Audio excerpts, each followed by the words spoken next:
Sie eine Zigarette? Möchten Sie eine Zigarette?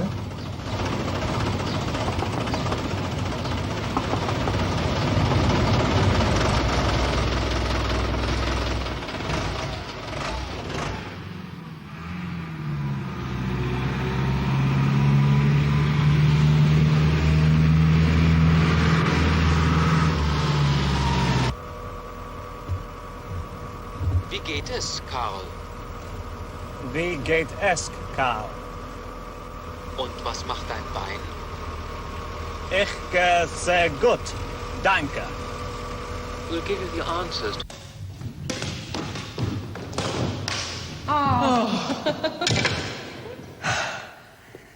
Another game? I must get back. Feeble excuse. Honestly. Look, I've got Tony and the girls to think of. They'll be murdered if I leave them much longer. All right, I'll make a bargain with you. One quick game, and I'll help you put them to bed. The kids, that is, not Tony. Bribery. Where'd you get the energy from? I've had a long, boring day stuck behind a desk. You? It's true. I need the action. As long as you take the blame. Don't worry, I'm used to that. Right, you ready?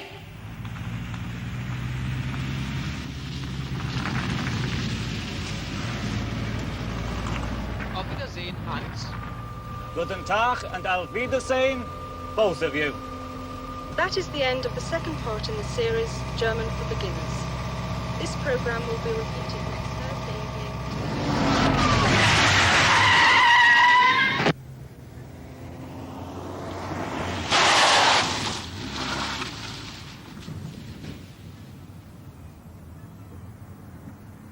Hola, bienvenidos a Por Aquí. Programa número 5. This week we're dealing with two important topics, the time and the weather. And we'll be hearing from the people who are out in all weathers and who are confiables de sangue. A postman and a fisherman. Un cartero y un pescador. But first, let's go back to last week's program, which also had a lot to do with time and arranging when to meet people. So how would you ask someone when to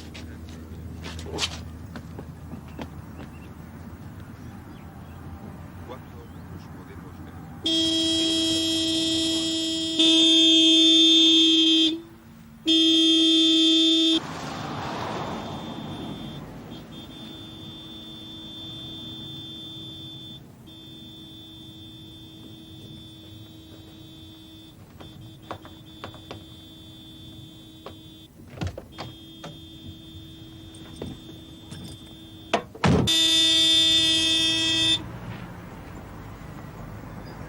Thank goodness you came along. We could have been here all day. It's like the middle of nowhere here. His house is not 200 yards away. Well, I didn't know. I've never been here before, have I? I never want to come here again either, believe me. The driver. Look, the driver is moving. And from 3:30... Sally. until 5... What? Look, we need to get the police and an ambulance. Where are those houses that you said there were? Desde las 3:30 hasta... I am the police. Why didn't you say so? You'll be fine. Slight concussion, that's all. You were lucky. You probably have a splitting headache in the morning, but it'll soon wear off. How's the girl? Come in. Finish it. Just about. I was saying, he's been extremely lucky. Yeah, I'll see. I want to know how the girl is. You mustn't worry about anything just for now. What do you mean, just for now? When do I start worrying then? You've had a very nasty shock. It's vital you get some sleep. Is she dead then? What's happened? She's not dead now.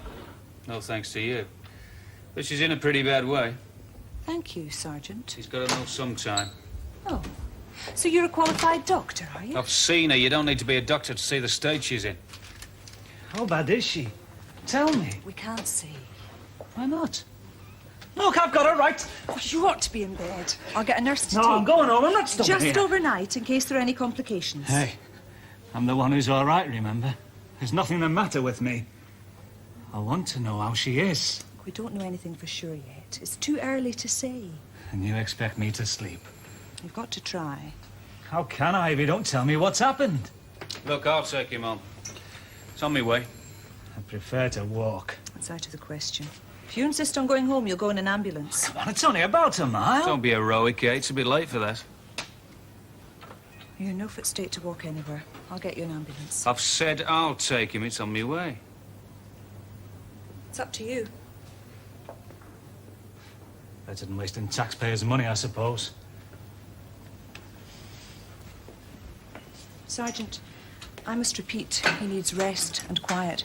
Of course. That means no questions. Not till I or somebody else have seen him in the morning. Do you understand that? Yeah, I understand that. Perfectly. Well, why wasn't I told earlier, George? I'm sorry. It's not your fault. I'll just have to yell at whoever it is you yell at here. So, how serious is it? Well, the girl's still unconscious, Mum. Seems the lorry hit her head on. Traffic are on the scene. They're dealing with the vehicle now. Right. I'll be there in 10 minutes. Oh, and George, Paul's going to talk to the parents.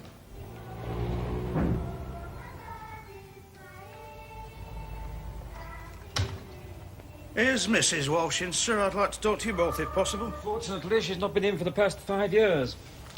Oh, I'm sorry. She is... Oh, yes, hale and hearty. Not half a mile away. We meet every week or so to hurl recriminations at each other, just so we don't forget how fortunate we are not to be living together anymore. It's about my daughter, isn't it? It is, isn't it? Something's happened to her. Is her name Sally Walsh, sir? It is, yes. I'm afraid she's been knocked down about an hour ago on Mount Hill Rise. She was hit by a lorry. We don't know the details yet. Is she alive? Yes, she is, but she's been badly hurt. She's at the cottage hospital. You can go and see her, of course, but I just felt I ought to warn you. Well, would you like a cup of tea, Sergeant? I'm sorry, it's very rude of me not offering. Well, let me get it. No, it won't take a minute. I wouldn't dream of it. It's already brewing. We always have a cup of tea when she comes back from her mother. You were expecting her back then, sir? Oh, yes, any minute. It must have happened while she was on her way. Won't you rise? Yeah. Look, why don't you sit down? What's she doing up there?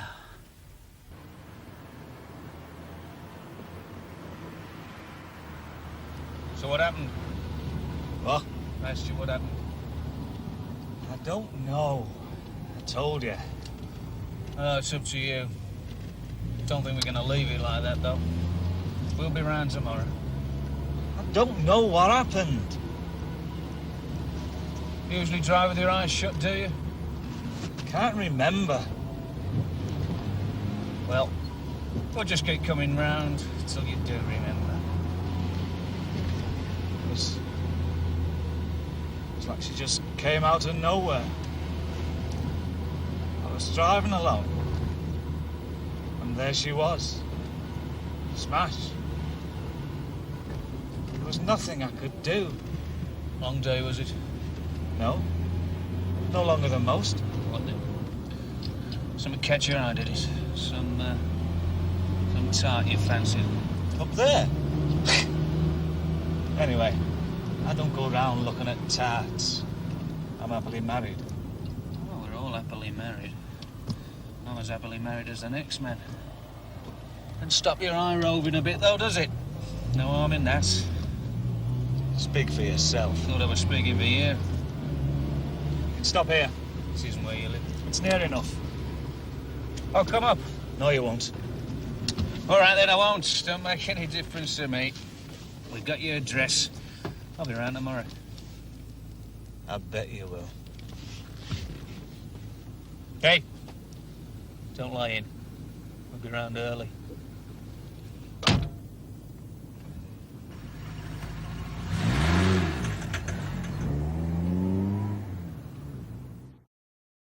They've put her in intensive care, Mum. She's got serious head injuries and she's having difficulty with her breathing. That doesn't sound good. No, Danny Sparks is talking to the car driver. It's the nearest thing we got to a witness. And the lorry driver? Well, Bernie Duckworth was first on the scene. He went with him to the hospital. That was good of him.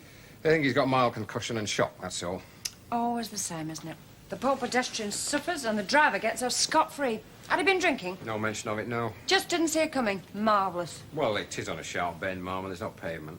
There's such a thing as careful driving, George. Very useful, especially when you're a lorry driver. Yes, but we don't know it was his fault yet, Mum. Right. You're quite right. Mustn't prejudge the issue. Thank you for putting me in my place. Oh, wouldn't do that. Must be because I lost the second game. It always puts me in a filthy mood. I know how you feel. I'm like that with snooker. Come in. Message from Sergeant Beck, Ma'am, about this girl. What about it? He's asking if someone could go and see the mother. Well, he's already gone. He went hours ago. Aye, but he's only seen the father. Apparently they don't live together. I see. The girl lives with her dad, and Sergeant Beck doesn't feel he ought to leave him, not just yet. Let's have her address then. Thank you, Brian. Right.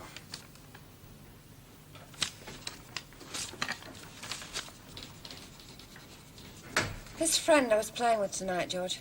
Well, she's not so much a friend, more a sparring partner, really. She's always saying what an exciting life I lead. Chasing villains, making decisions, seeing life in the raw, while she's stuck at home all day looking after her kids. She's really envious. I don't know. There's some things I can never get used to. Do you find that, George? Girl's still alive, Mum. Could be worse. You're right, of course. We're going to have to do something about this. I really think we are. About what? This habit of yours of always being right. That's what comes of being on the force 100 years. Gets so you can't help it. Right, sir. You'd sign the bottom of each page and at the end.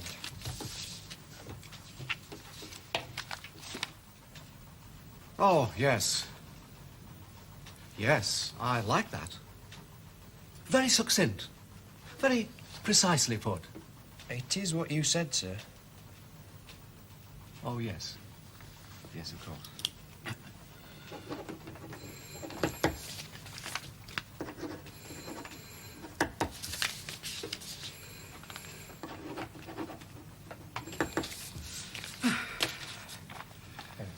Can I go now? Yes, of course. We'll be in touch with you if you need it. What about? If we need you as a witness. Oh, yes, yes, but I hardly saw anything. It had all happened by the time I arrived. All the same, sir. Of course, anything I can do. Would you mind if I asked a favour?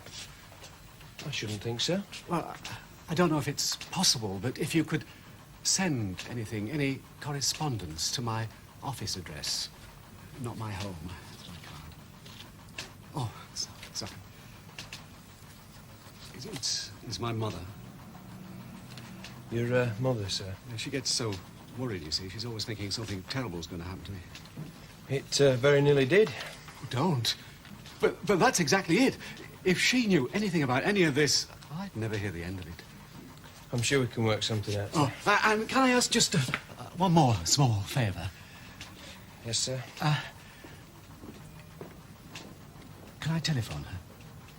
In private, if you don't mind. Yes, of course. You see, I might be forced to tell a few white lies. I don't want to lose credibility in your eyes.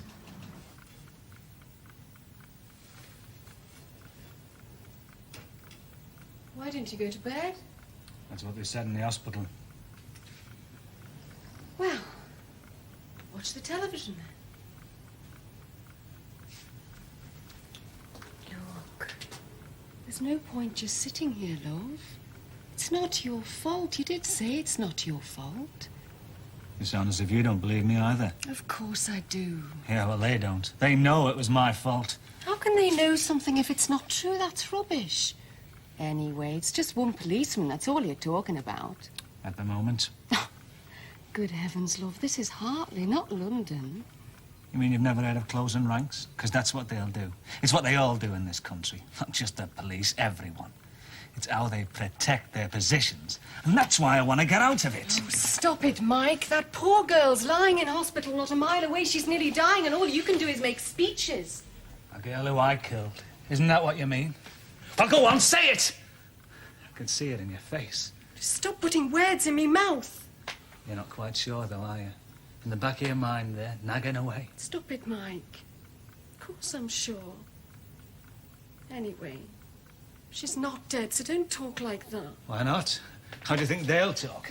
Long-distance lorry driver. Everybody knows what they're like, working all hours, falling asleep at the wheel. But you didn't fall asleep at the wheel. That's right. I didn't. Do you know what it feels like, though? Thinking you might have killed someone. Can you imagine that? How'd you live with that on your conscience? That's what I want to know. But you didn't, my love. We both know that. And that's the main thing. Well, did you?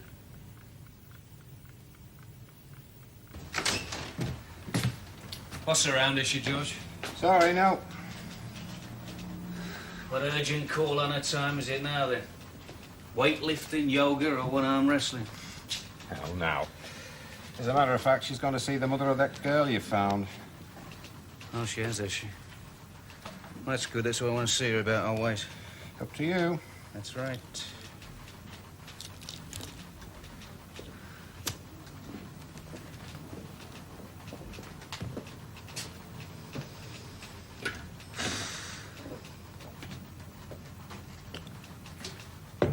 Funny, I thought you had an office somewhere. Whatever gave you that idea? I don't think I'm trying to drive you away. Hasn't crossed me mind, George.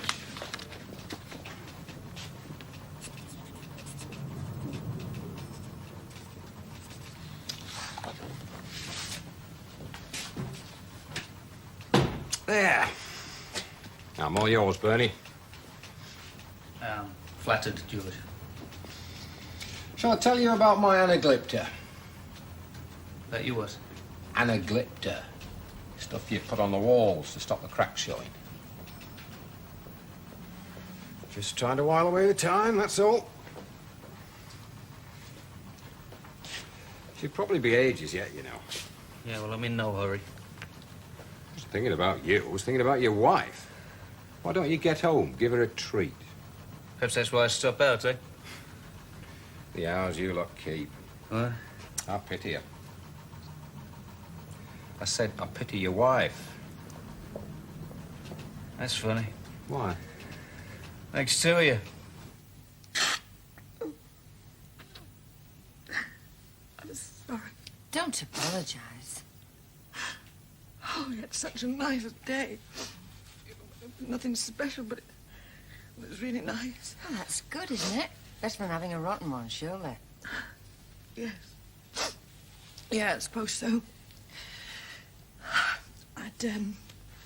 I'd like to go and see her, please. I'll take you. No, I'm all right. Don't be silly. I'll take you. Will Peter be there, do you think? Your husband? I don't know. Why? Don't you want him to be? No. I'd like him to be. I'd like him to be there with me. Well, why don't you give him a ring? That's the easiest way to find out. No, he'd only get angry. I'm sure he wouldn't. Oh, you don't know Peter, he would. He'd say I only want him when I need something. And it's true, I do. Oh, I'm pathetic. But this is your daughter. That's rather different, surely. Shall I ring him for you? Is that what you want? No. No, I don't want anything from him. It's stupid of me. We've been apart for 5 years. I've no right to make demands on him. He was always saying how awful I was to him while we were together. I was. Best thing he ever did was get rid of me. Was it the best thing you ever did? Moving out? Look, what are you, a marriage guidance counsellor or something? I don't need help. I don't need advice. That's the last thing I need. Oh, I'm sorry. You've been very kind. Are you sure you're ready to go to the hospital? Just let it all come out, okay?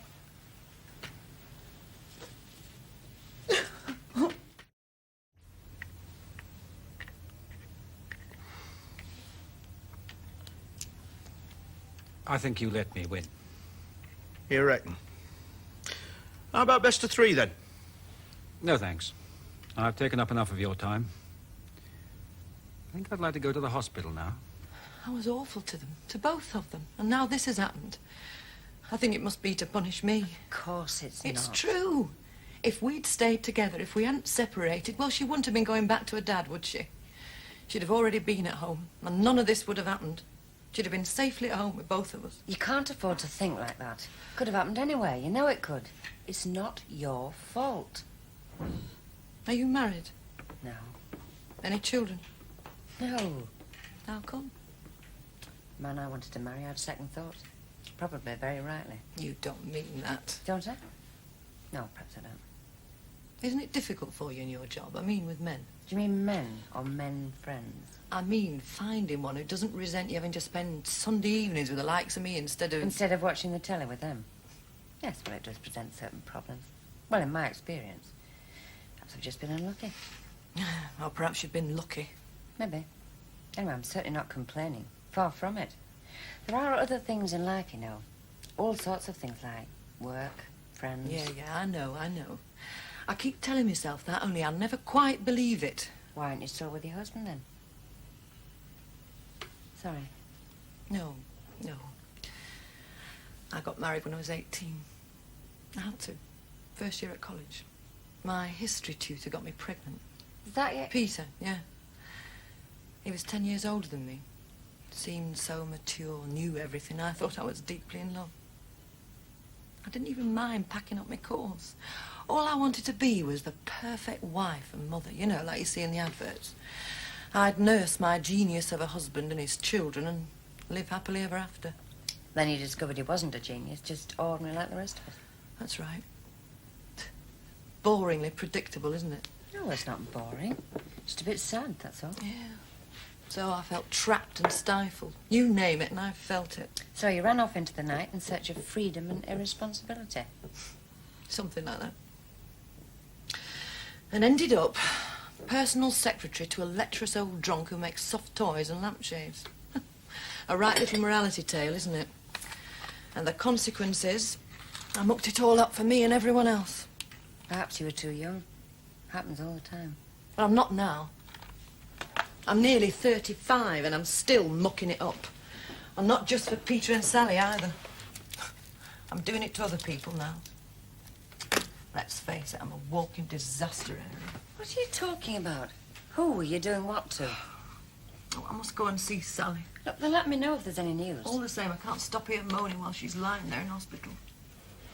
Is there anyone you'd like me to call for you? Any close friends, you know? Anyone you'd like to come with you? The bloke in my life, you mean? No, I don't mean anything. I'm just asking.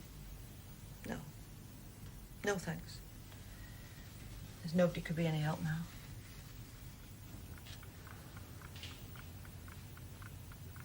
She's not. I see. Not at all. Thanks. Not at all what? What did they say, Mike? I'm coming to bed, all right?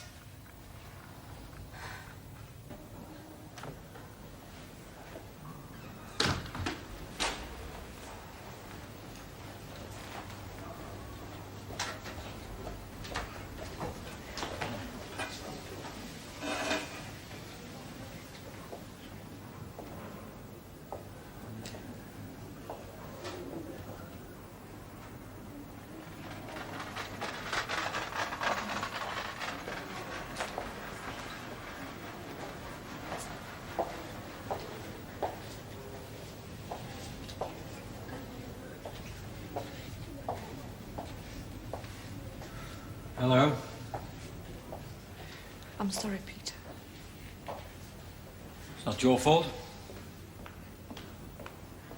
No, I mean... She may be all right. They say it's possible. If she gets through tonight, they're quite optimistic. Well, that's what they told me, anyway.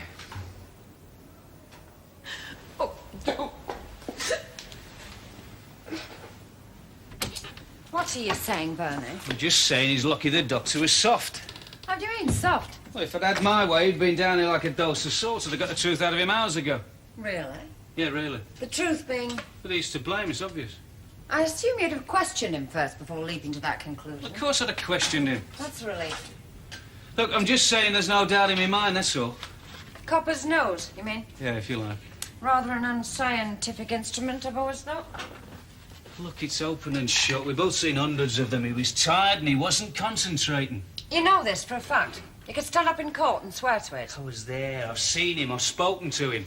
Did you caution him first? I was giving him a lift home. It was more of a chat. Did you caution him? No, I didn't. He'd been driving for hours. You could see it in his eyes. I believe he was concussed, which would account for the glazed look in his eyes. Thank you for your thoughts, Bernie. I'll bear them in mind. They're more than thoughts. Not without corroborative evidence, they're not. What have you got? Ask yourself that. You got an empty road on a Sunday evening and one witness who didn't see a blind thing. What's the matter with you? He'll admit it. That's all I'm saying. I'm convinced of it. Ah, that's fine, if he does. Well, I'll go round first thing. You must be joking. Why?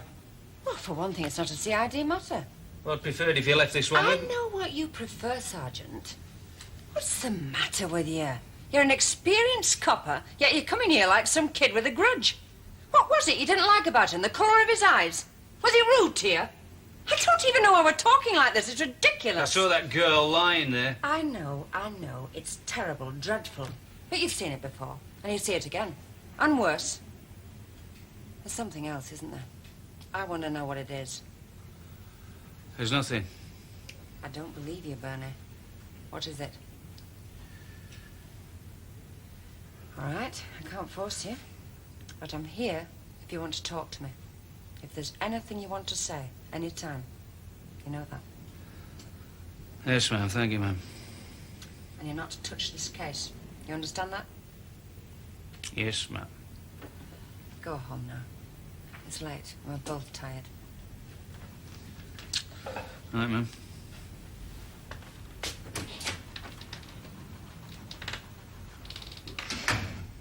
Night.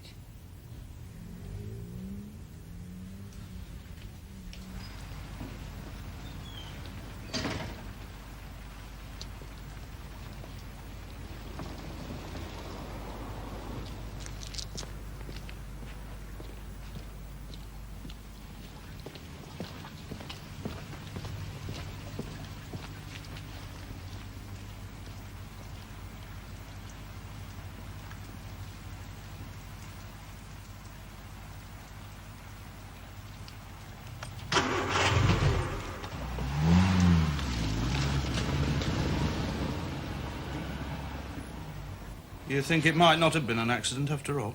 Well, having met the mother, let's face it, it's not an ideal setup, is it? Living with a dad with an erotic mum harbouring round the corner. Perhaps Sally did have something on her mind. Perhaps the driver did too. Yes, well, who's to say? Might have been a mixture of both. Might very well have been. I just want to be sure, that's all. Just want to get to the bottom of it. There was one thing that was a bit odd. About Walsh? Yeah. Mind you, I didn't give it a second thought at the time. Go on. It was something he said himself. If she was on her way back from her mum's, he said, and she was going straight home, what was she doing up Mount Hill Rise? It's half a mile away. So, what's up there, Joe? Oh, not a lot. The road itself's pretty quiet, no houses, but it leads to the Holbury estate. And the streets of houses on either side? That's it, yeah. It's useless. It's too late even to think straight. Thanks, Joe. That should all make sense in the morning. You should be getting to bed if you don't mind me saying so, no? You're right. Oh, Joe, one more thing. Bernie Duckworth. What about it? No problems there, are there? None you've noticed? Can't say I have, no. Keep an eye out, will you? A friendly eye. There's something up there, all right. Just hope it's nothing serious.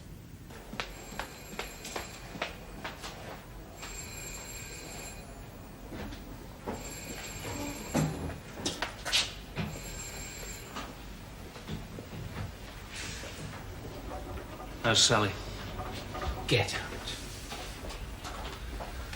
I want to know how Sally's of a right to know. Get out. All right, I'll find out myself. All right, I'll tell her.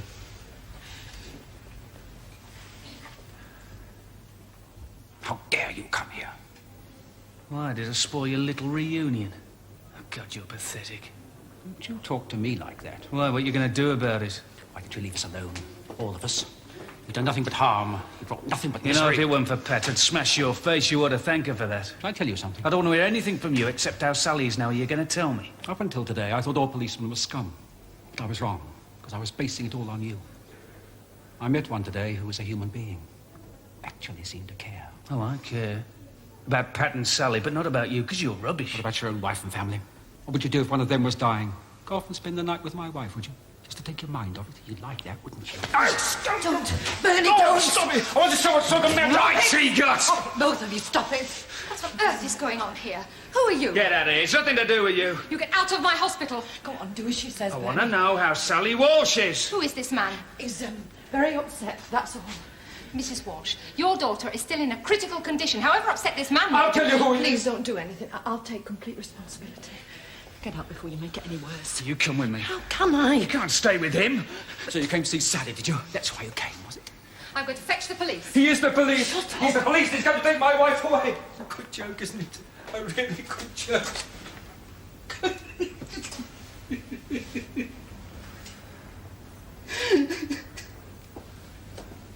Pat, don't. Don't worry. I'm not going anywhere. I wouldn't leave you now, would I? Not like this. I wouldn't leave either of you. Don't you see what he's doing? It's what he's always done. Excuse me, Mr. and Mrs. Walsh. Yes. Could I have a word? What is it? In private, please. What's happened to her? Your daughter is responding well. She even regained consciousness just for a moment, but she did. Oh, that's marvellous. Well, what else is there? I really must talk to you on your own.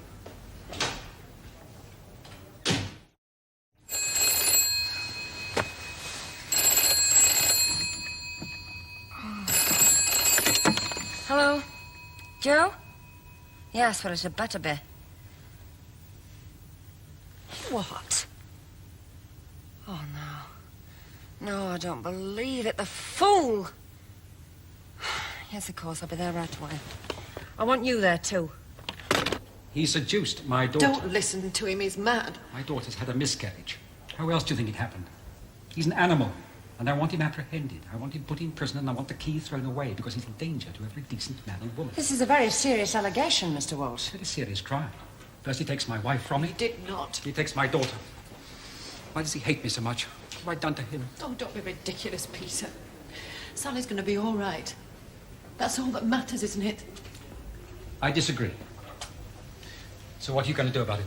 Why aren't you out there looking for him? Did he say where he was going? Of course he didn't. He just ran off, didn't he? Like the coward he is. Oh, it wasn't like that at all. What was it like, in your version? Listen to her. Please, Mr. Walsh. Go on. The doctor told us that Sally was having a miscarriage. He'd already asked Bernie, Sergeant Duckworth, if he'd mind leaving the room while he spoke to us. But I suppose Bernie must have overheard all the same, because when I went out, he said he was going to fix him. Fix who? He didn't say. He just said that, and then he left. She's making it up, can't you see? I'm not. She'd do anything to save his skin. How can you, after all this? I want to speak to you. On your own, please. I'd like to be there too. I don't think that's a good idea. I insist. Listen, Mr. Walsh.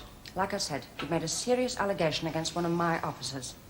I realise you're in distress, and I'm taking that into account. But I'm not yet satisfied that what you say holds water. I just want to find Sergeant Duckworth, and I want to find out the truth. Do you? Do you really? Oh, yes, I do. And I will. Believe me, I will. But until I do, I suggest you try to help us rather than hinder us. So, if you wouldn't mind going down to the station with Sergeant Beck, I shall want to see you later. All right, Sergeant? All right, ma'am. All right.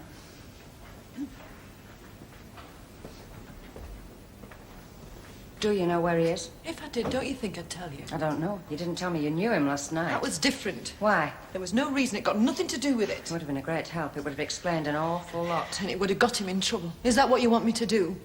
I love him. Do you know what that means? It means I don't want him hurt. I'd do anything to stop him being hurt. Well, I'm afraid he's going to be hurt now, whatever happens. Oh, you mean you've made up your mind, do you? You believe Peter? What sort of people are you, saying one thing and meaning another? Can't you see that he'd do anything to hurt Bernie? I'm not saying I believe your husband. I don't know yet. The whole matter will have to be investigated. I just want to get to Duckworth before he does himself any more harm. So do you know where he is? I don't. I really don't. Who was he going to fix? Do you know that? Whoever got her pregnant, I suppose. How would he know that? Well, he wouldn't. How could he know? But he'd know everything else but that, yes. More than you? I thought I'd already told you I'm a washout as a mum, but he was a proper dad. That's probably why Peter's so jealous. Bernie didn't try and keep her little girl forever, running after her like a nursemaid, like Peter does, like he did to me as well when I let him. Like you wanted him to last night, you mean? Yes, you're right, of course, because it's easier, so much easier. Can't you see that? Or are you so strong you never want to be mothered? No, but I don't expect it. Oh, well, aren't you marvellous? Unfortunately, I'm still struggling, and Bernie helped me. I felt like I was beginning to be a grown-up with him. A grown-up human being. Just beginning, mind, but it was there, all right. And now you're going to take him away. Not necessarily.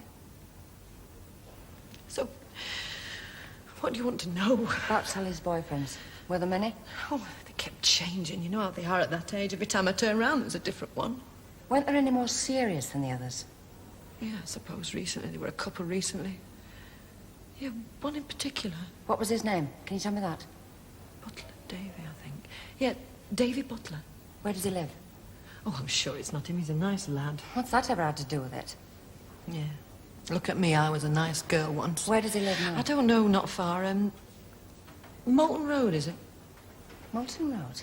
Isn't that the Mount Hill Rise? That's right. A few streets away. Why? Inspector Longton to Hartley. What are you doing? You don't have the number? No. I want the number of a house in Moulton Road. A family called Butler live there. I want a car to meet me there right away. Come on, open up, please. I don't care who you are. I'm not opening up this time of night.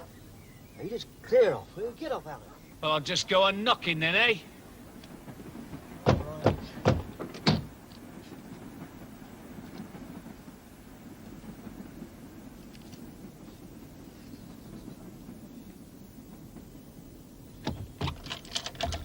What is all this?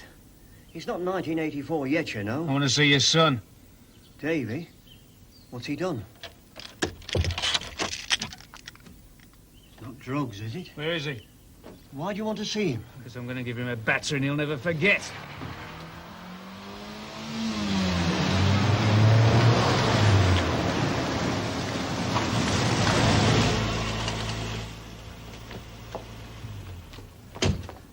You'll not take my lad. All right, we won't touch him, sir. Is there...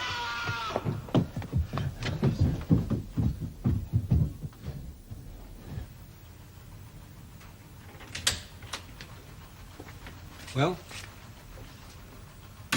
You know a lad called David Butler, friend of your daughter's? I met him, yes. Why? Apparently, your daughter and this lad. I've just left him. He's down the corridor, very upset.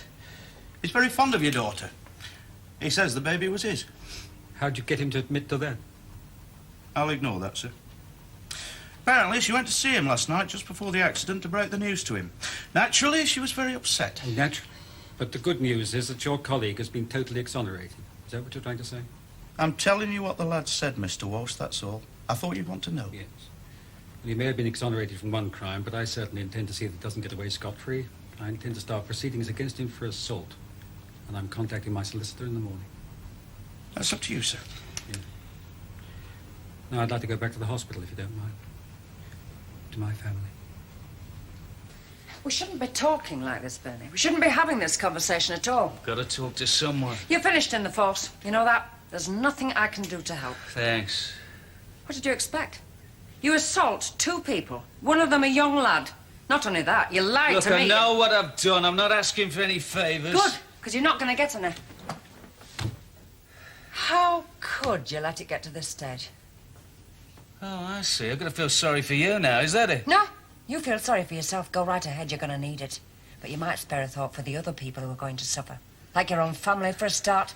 People who had nothing to do with this mess but are going to be dragged in all the same. Yeah, you got it all worked out, haven't you? Marriage and family's right, and what I've done's wrong, and I'll get punished for it. What do you know about marriage? What really goes on, what people can do to each other. You're not married, you don't know a thing. That's enough. It's more than enough. I don't know why I asked to see you. There's one thing I would like to know. If you had these problems, and let's face it, they can't be new, they must have been going on for ages, why didn't you tell someone? Anyone? Joe or George, if you couldn't bear to tell me. None of us. None of us had any idea. Pat and I were going to set up home together, do you know that? Pat and Sally and me. Proper home. Proper family. Not the farce I've put up with for 15 years. Don't you know what it's like living in a house where you can hear him sigh every time you walk in the room? Where the kids have learned to copy the mum so well they've got the same pained expression on their face every time you open your mouth. And you know the only way you can ever stop them feeling embarrassed by your presence is by actually stopping breathing altogether. Do you know what that's like? Was it all her fault? Oh, God, I don't know. Just know I found a bit of happiness for once. Couldn't believe me luck. A couple of people who actually made me feel worth something. Who I could make happy too. Oh, don't laugh. I'm not laughing. Then this smash, it's all gone. I'd have murdered that kid if you hadn't come along when you did. I was so mad. Yeah, well, I'm glad you came. Do you think Sally stepped in front of that lorry? Yeah, I do. But where? When there was you and her mother. You'd have understood, wouldn't you? She must have known that.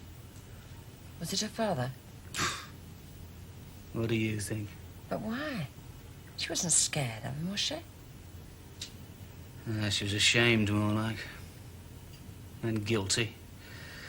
About letting him down. Yeah, he's a past master at all that. Can do it without opening his mouth, ain't you seen it? It's the only way he copes with them. It's the only way he knows how to control them. Always has been. But then that's only my opinion. But I'm a bit biased, ain't I?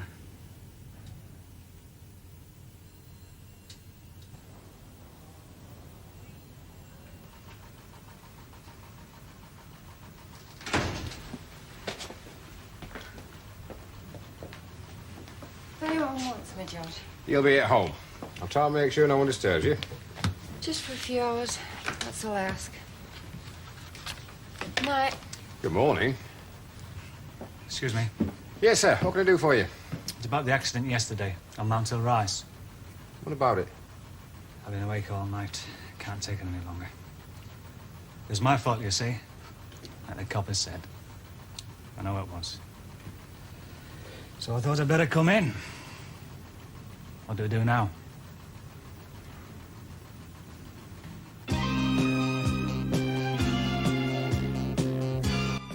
Next on Drama, we catch up with London's finest police. The good folk of Sun Hill are on the beat. In the bill.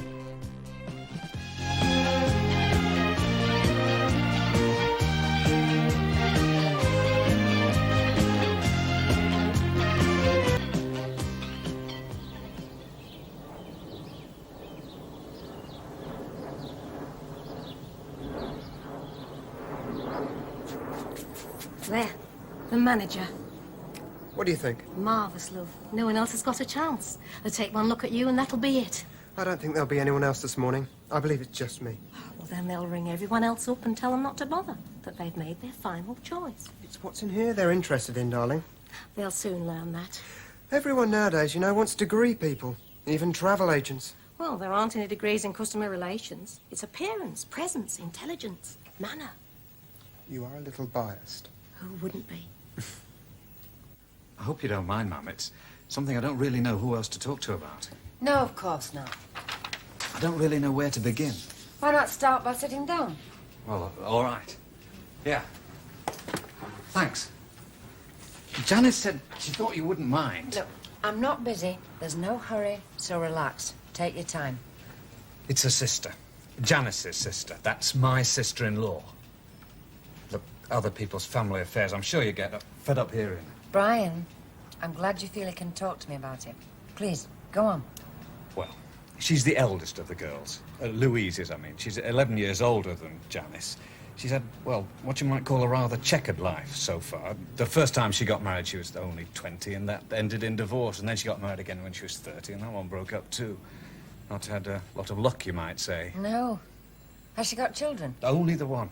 A teenage daughter at boarding school. I'd say that's about the only problem she hasn't got. Money. Her second husband ran off with his secretary, and I think he felt a bit guilty about it, so he pays her a very fair-sized allowance. Where does she live? At Glendale. Posh, aye. Actually, we don't see that much of her. You know, she's a bit above our class. It's, well... I don't know whether people take more pleasure in telling you gossip because you're a policeman or what. Anyway, we found out a few weeks ago she's taken up with some young bloke and she's got him living with her. And? I mean, I presume there's more to it than that. Yeah, well, she's 42 and he's 20. But it happens. Oh, aye. But, to be honest, Janice and me are quite a good bit worried about it. Particularly what, though? You can't just be worried about the age difference. Well, Are you? No, you can't be. I don't even know whether Louise knows this bit or not. I only found out myself when somebody told me last weekend. The young bloke's got a record. He's a Borstal boy, out on licence. Now, I know that doesn't necessarily mean that he's going... Only I do feel, You well... wish you knew more about him. Only since it's your wife's sister, you don't want to be the one making the interested inquiries. Well, yeah, right. That's about it, yeah. Do you know his name? John Peter Morton. Any idea when he was released? About 2 months ago. Here you are.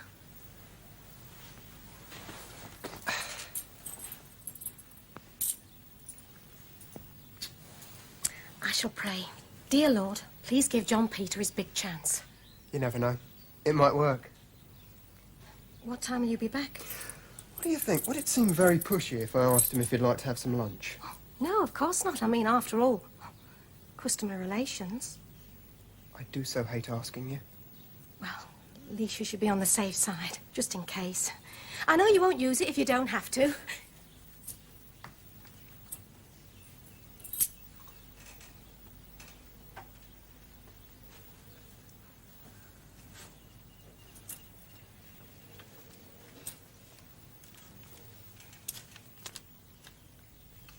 He's the managing director, darling. Oh, well, I don't think I've got any more in the house. How about what you keep for emergencies? Behind the drawer in the hall table. Oh.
Partly police.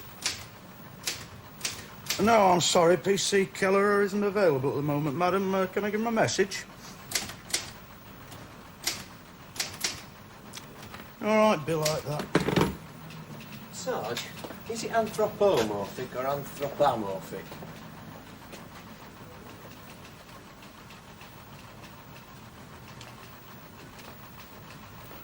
Homorphic.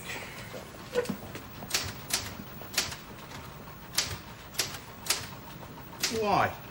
Forgot my dictionary. I don't mean that. I mean, why do you want to know? For this? What is this? So far as I can recall, no officer has ever before wanted to use anthropomorphic in a report. It's not a report. It's for my evening class. We're doing Watership Down. Not a report? And you're typing it on the station typewriter in duty time? On station paper? It's not station paper. Uh-huh. Yeah. Yeah, I thought so. Thanks for confirming it. Many thanks, Michael. Cheers. Whatever the unexpired period of his borstal sentence, he's on licence during the whole of it to a probation officer. So, let's see what they have to say.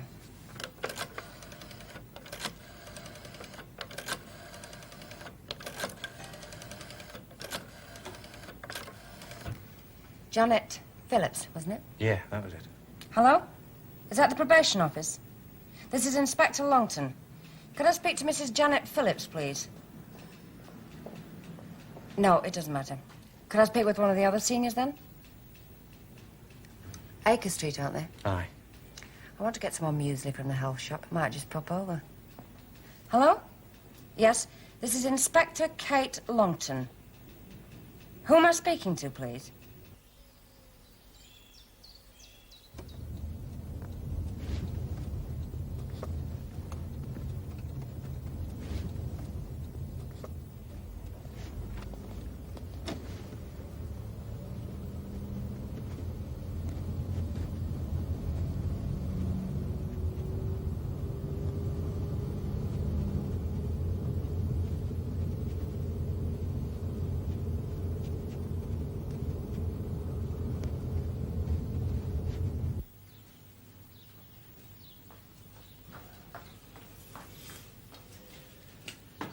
Thank you, Mrs. Scott. Allow me, sir. May I, Paul? Oh, thank you, Mr. Lemaire. Do you take it black or white, Mrs. Birkinshaw? Oh, black, please, Mr. Lemaire. And just one sugar, please.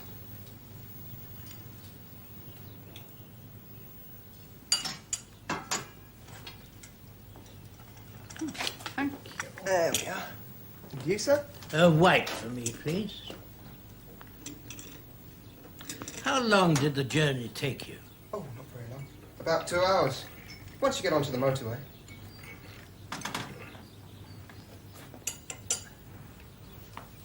Is that about right, sir? Oh, splendid, yes, thank you. A lot of traffic, was there? Do you mind if I help myself? Please. No. And anyway, the car I have at the moment, I can get round most things rather easily. It looked very nice. What is it? Oh, just the good old Renault. Of course. Une salle très ravissante, madame.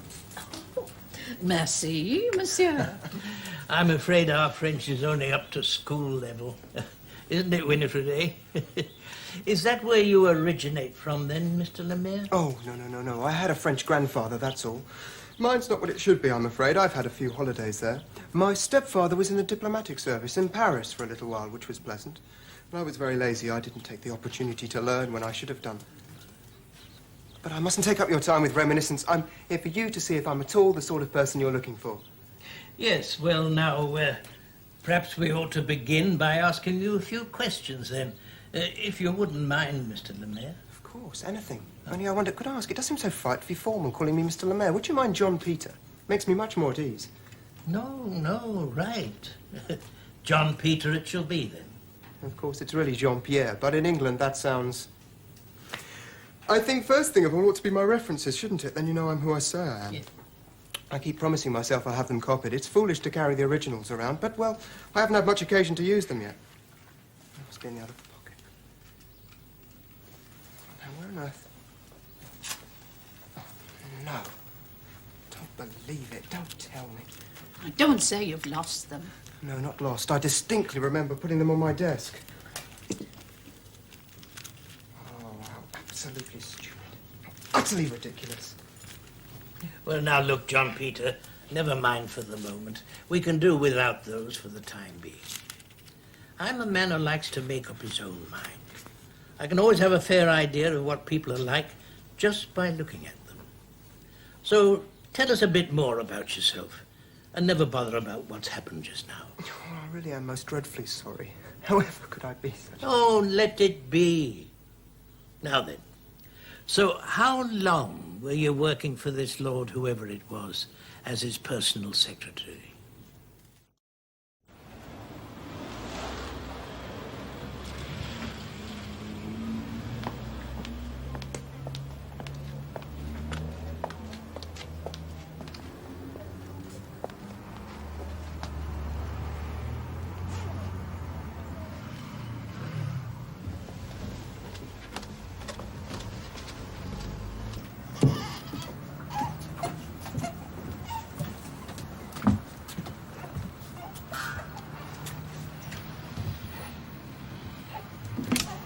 Morning. Morning. My name's Miss Longton. Mr. Barnard's expecting me. Is he? Mr. Barnard? Mm. Would you mind taking a seat, please? I'll just see if I can track him down. Thanks.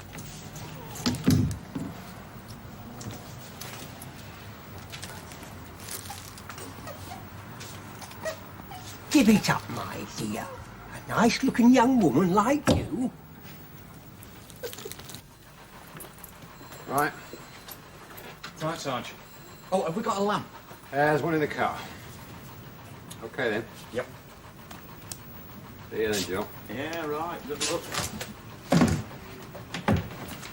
Hey, Brian, I forgot. A woman rang earlier inquiring for you. She didn't leave her name or anything, just rang off again. Yeah, well, Secrets, eh? I should be so lucky. Right, Sarge? Yeah, come on. Let's get on with it.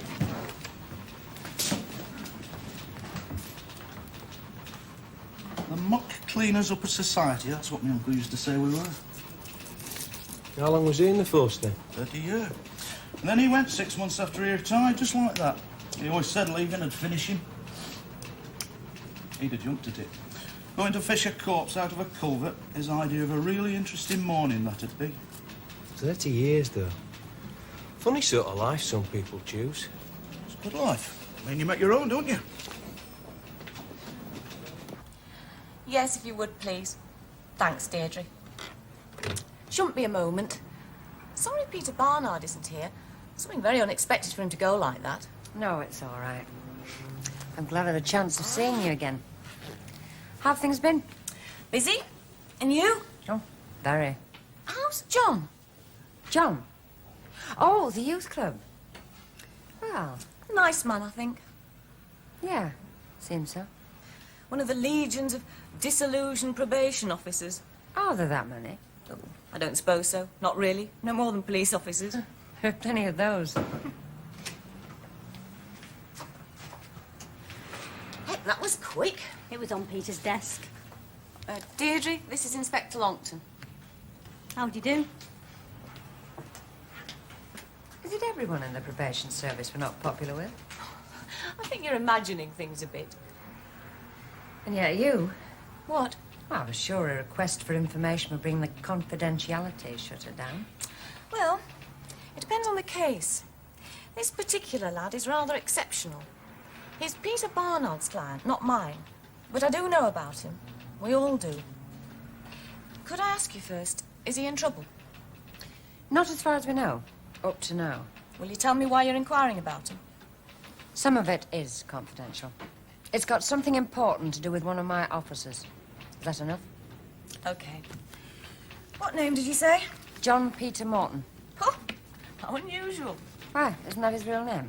Yes, it is. That's what's unusual. He doesn't usually use it. Very confusing. We're released from Borstal 2 months ago. Another 8 months to do on licence to Lucky Us. Known to the other inmates as John the Lad. Discharge address, 1 furnished room, 2 Bellish Road. Landlady Mrs. Paget, who said he was out seeing a friend when his supervising officer called. Came in here to report a week ago last Monday. That's a bit longer than I'd have let him on the loose myself. I'll tell you one thing for a start. This address is not living there regularly. Oh, thanks. But I think for the moment we won't let on we know. Moved in with a girl, I suppose. Not exactly a girl. Oh, so you know where he is? Yes. So if we need to find him, we know where to go? You're not greatly bothered he's moved? Well, not on its own, no. But don't think that he doesn't bother us generally, because he most certainly does. John Peter, grand to have met you. Very nice indeed. Thank you. And you, sir. Mrs. Birkenshaw. Please don't try to get up. It's been the greatest pleasure, madame. Now, there's nothing else at all you want to ask us? No, I don't think so, sir. Yes. Good. Well, goodbye then, and thank you very much for coming. On the contrary, thank you for seeing me. Well, now, look here, John Peter, we're both men of the world. There's no point in playing games, is there? It's true, as we said, we've 2 more coming to see us tomorrow, but Winifred and me haven't been married for all these years. without having a fair understanding. And I know she feels the same as I do. We need someone as quick as you can. There's no need to mess about anymore. We'd like it to be you. Well, that's really very kind of you. But if I could still just have 48 hours, I'd be... All right. Let's be blunt, shall we? It's the money, isn't it? Well, not really, sir. It's just as tempting to me to have the separate flat and the car, everything else you're offering. Yes, basically, it's the money. You know, I think when you get to my age, your ideas get a bit out of date. So let's up what we first said and say £5 a week on top. No, still, that's nothing these days, is it? Let's say £10 a week, every third weekend off instead of every fourth. Now, we want this settled right now. What do you say? Emergencies need emergency measures, eh?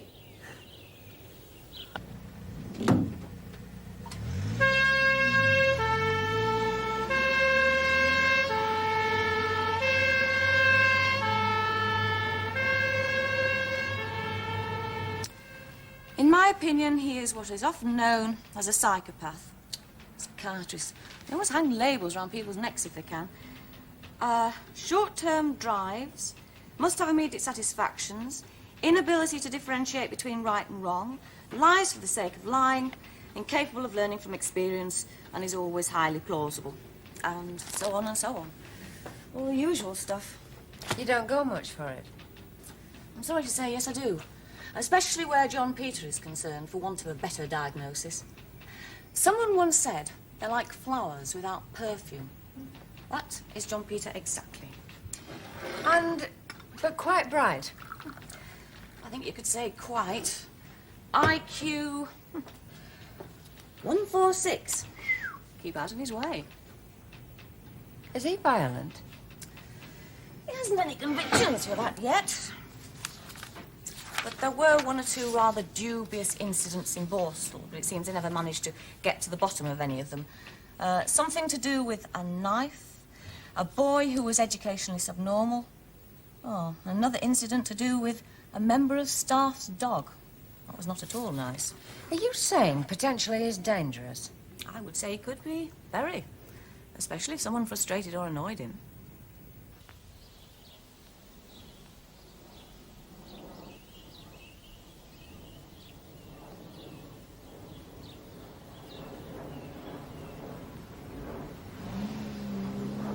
Wonderful. Really marvellous. I said, didn't I? I knew they'd need only one look at you. How long? How long do you have to be in America for training? Well, they say anything between 3 and 6 months. Then I could be posted, well, anywhere in the world. Will I see you? Of course. When? Where? Don't be ridiculous. I don't know yet. How could I? This is it, isn't it? My dear Louise, I do hope we're not going to have another one of you. Scenes? No. No, you're not. I knew it was bound to come, John Peter. Anyway, it's been great. Really great. Don't worry about me. I'll get over it. You know, you really are very morbid, Louise, aren't you? John Peter, just as a matter of interest, you didn't tell them that you'd been in a Borstal, did you? Not quite that stupid, darling.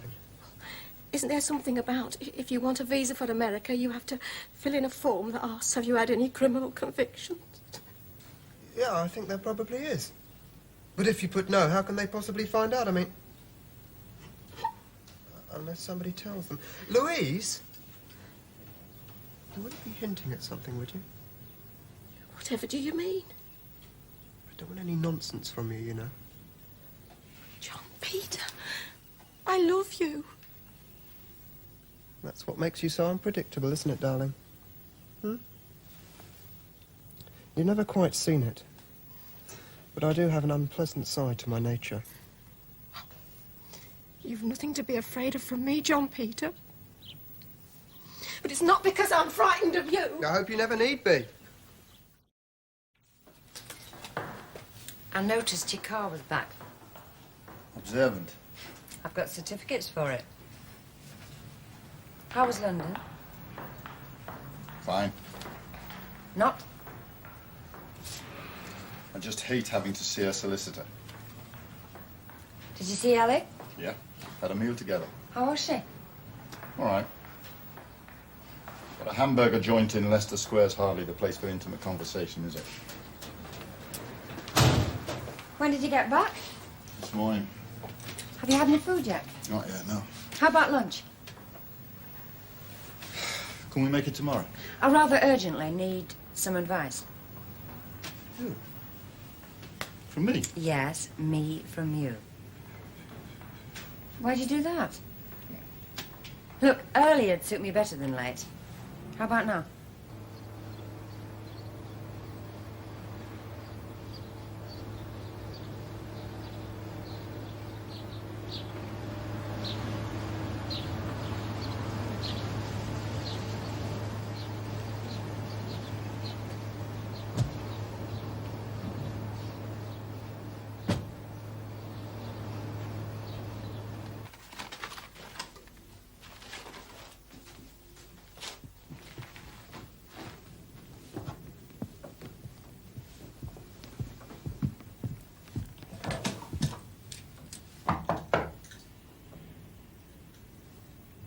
Mr. Martin, there's somebody to see you.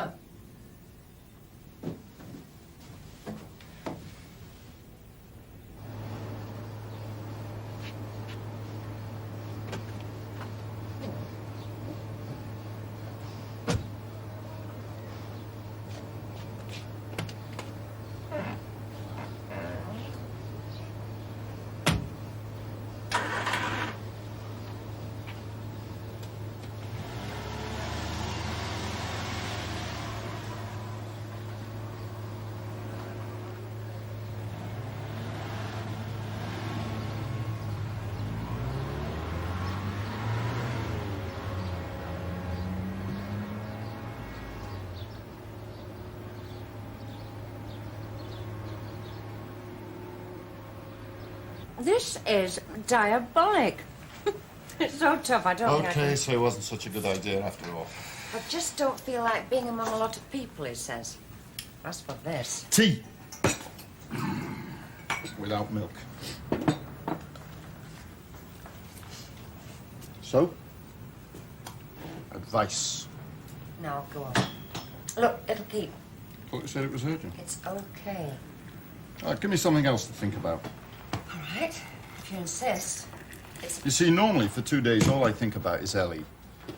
And what went wrong with my marriage and things like that. And if there's any hope of reconciliation? No, I don't think about that. She's living with someone else. Are you divorced? Sorry, that was a bit rude of me, wasn't it? That's not rude. Why do you say that? No, we're not divorced. Maybe if one of us met someone else. But at the moment, we're not bothering. Cheers. I really meant it, you know. Give you something else to think about. All right. Where shall I start? When you were a probation officer, did you have any Borstal boys on licence to you? Yeah. I've got 2 ex-Borstal boys in the club now. Is one of them called Morton? No. Do you know what a psychopath is? An aggressive psychopath, an inadequate psychopath, or a creative psychopath. Oh, Did a course, didn't I? not sure. Aggressive, I should think. Well, roughly, yeah, I suppose so. One of my officers, look, this is totally in confidence, okay? Yeah? Is worried about his sister-in-law because she's taken a Borstal boy to live with her, who's 20 years or more younger than she is. And he's a diagnosed psychopath. So the psychiatrist report says so. How did you get hold of that? I didn't. Your probation officer friend, Janet Phillips, read me extracts from it. She's not my friend. Friend meaning friend. All right, yeah, all right. Are you a bit touchy about it? Get your teeth into things, don't you? Perhaps it's mixing with all these psychologically minded people. Well? I'm sorry, I've lost the thread of what we're talking about. Look, my officer. What should I say to him? Should he be worried about his sister-in-law and any bright ideas about what he should do? Not asking much, are you? Only what he's asking me. I run a youth club, you know, not a personal problems bureau. Lucky for you. I just run a police section. Ah, who's getting touchy now, then? All right. talking helps a bit. Yeah. Nothing else seems to, not that I can say anyway. I mean, I don't know the lad, but even if I did, well, living with someone, it's not a crime, is it? I don't see what you can do about that. She did say he was potentially dangerous. Janet Phillips did. Mm. Well, I should imagine he is. Do you think it would help if I went to see him and talked to him? Well, if he is what the psychiatrists say he is, threats won't affect him. Look!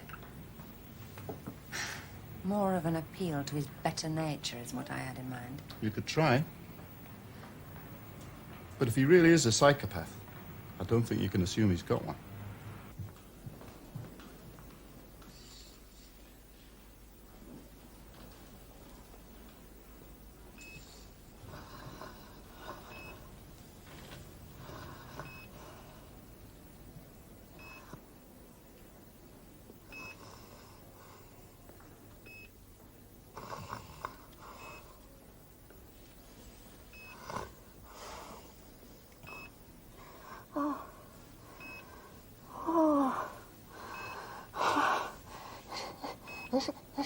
Is that you, John Peter? Mother? Come on. Do get on with it. Die. Not very nice for either of you. Any clue as to identity? No, ma'am. Just a vagrant as far as we could tell. Been in the culvert quite a few days from the look of him. Anyway, how are you getting on with the Churchill Estate Tenants Association? Oh, I'm enjoying it. Yeah, it's nice when folk treat you like one of them. How about the match? We got over losing last Saturday. Oh, ma'am, it was never a penalty. I went for the ball. Ridgefield Upper School wants someone to come and talk to the fifth form about a day in my working life. Do you fancy it? Not the fifth form. No, I can't say I do. Still, I suppose I could get a recommendation for the Queen's Police Medal out of it. Good lad. I'll write you in. Thank you, ma'am. And? Well, if there's anything to say. Not much, I'm afraid, and not very good. No, and I don't think Janice has. They're not all that close. The probation office know the lad she's living with, but they don't like him much. John Holden at the youth club doesn't know him, but was quite informative about his type. I have to say, Brian, frankly, until he actually commits an offence, there's not a great deal we can do about it. Yeah, well, people get into their own situations, don't they? Louise has always been a rather impetuous sort. I don't suppose anybody will talk her out of it. I did think, I mean, I wouldn't have done anything without consulting you first, of course. I thought I might go and see him and have a chat with him. The boy. I thought of that, too. But on reflection, decided not. Yeah, well. Anyway, thanks very much for all your help, ma'am. With respect, ma'am, is there something more you're not telling me? Well, perhaps I should say this too.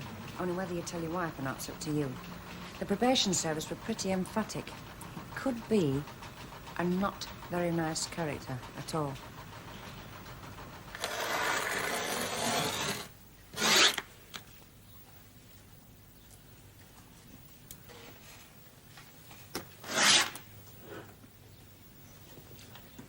A big kiss for remembrance.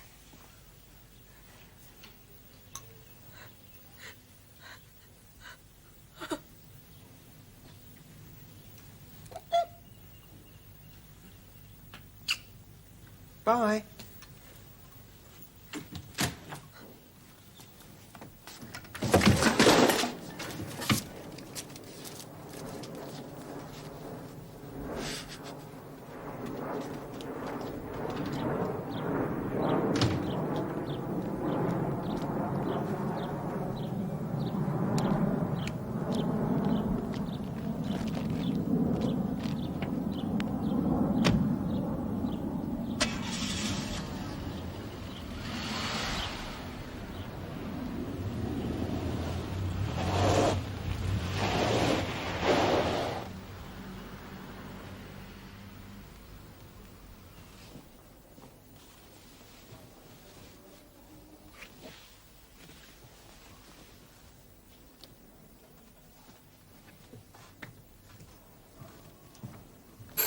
Get those files put away.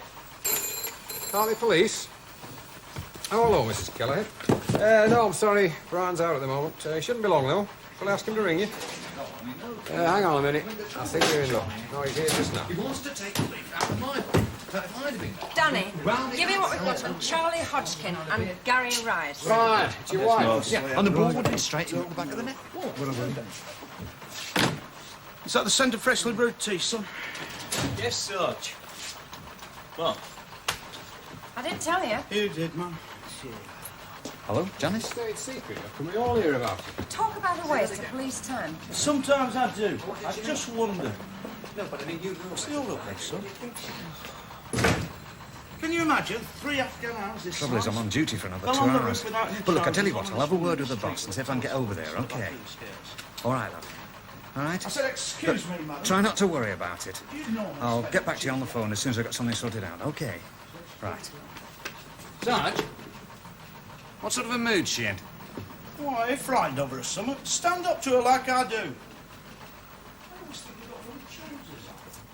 Yeah, come in.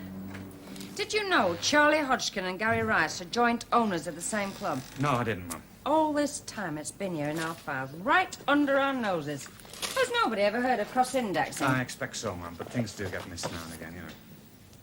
What's the matter? The wife's just had a rather upsetting phone call from her sister.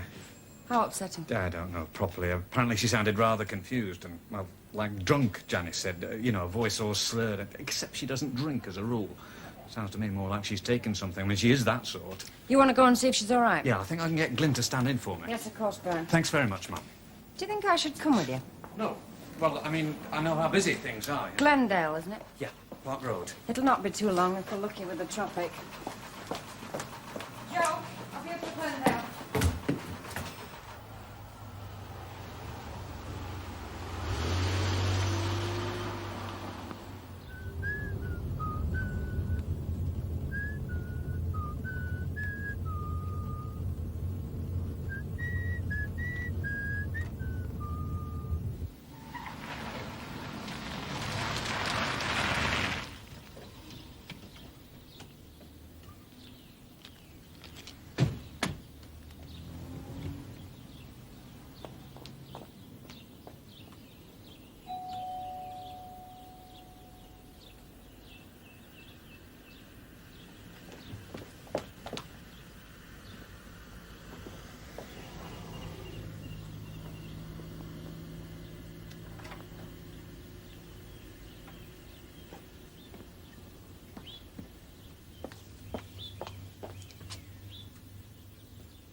She's alive.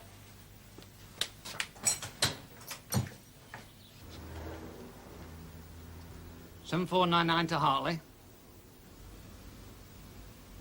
Hartley. Ambulance here, as soon as possible, Sarge. 38 Park Road. Will do. Any information on the casualty nature? No, not yet, Sarge. Let you know as soon as we have. Out.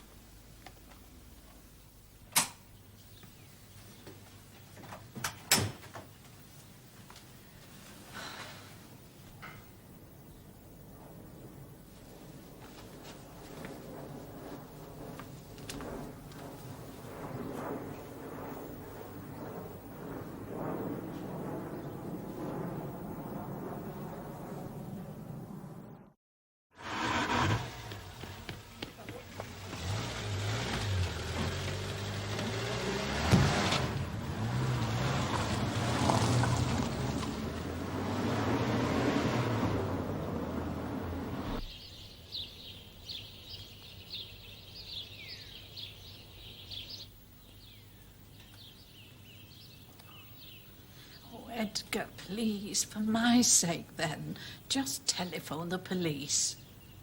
There's absolutely nothing to be afraid of, Winifred. Nothing at all.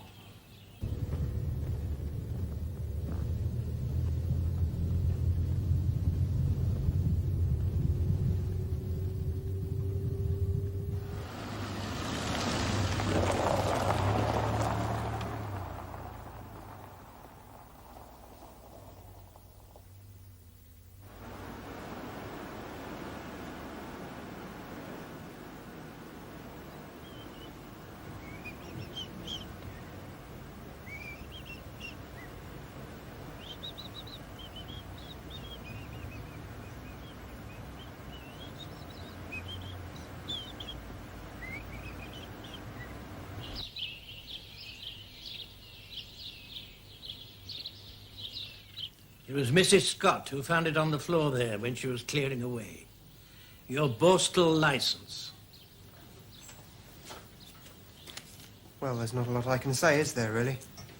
As far as people like you are concerned. Once you've been in trouble, you haven't got a chance. You're branded with it for the rest of your life. It's not that, John Peter. It's that you told us such a pack of lies. Oh, and if I told you the truth? I'm not saying what we would have done. We didn't have a chance to find out, did we? But we're not vindictive people. If you'd been honest with us, we might very well have given it consideration, decided you deserved the chance to show what you were made of. Is this very valuable? Not particularly, no. Why are you asking? And this? Oh, no, please don't. My father gave me that when I was 20. Yes. Yes. Okay, Brian. Yeah. Well, I'm glad she's not too bad. No, you stay at home with Janice. You're not to come in here till you're sure everything's okay with her. Right? Yes. Yes, thanks for the information. Yeah. We'll be in touch. Bye now. Bye. The hospital say it was a big overdose, but they think they got to her in time. She should pull round. The car's a maroon Renault 30TX, Alpha Lima Papa 1 Yankee. What was usually in the back of the whole table drawer was about £200, so what with the damage to the table, we should have more than enough. The probation service gave us the address of his lodgings. Yeah, Danny and Trevor are covering that. So, we just have to wait.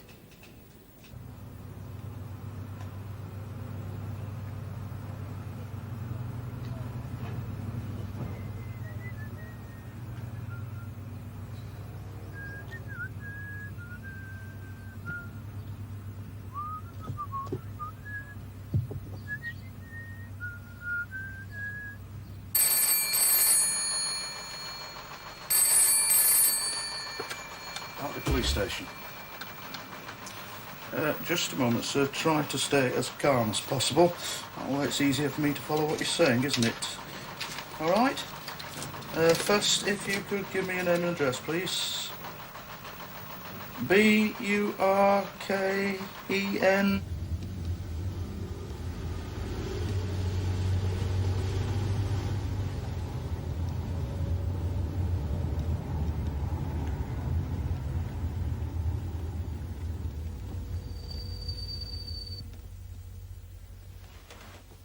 Good afternoon, officer.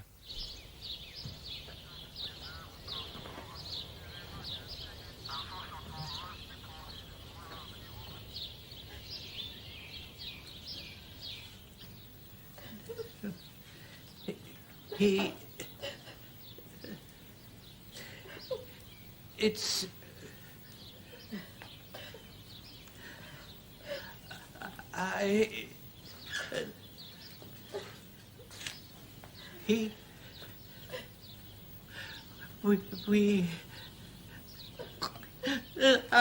It's all right.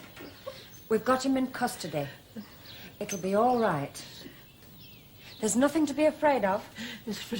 You're in no danger now.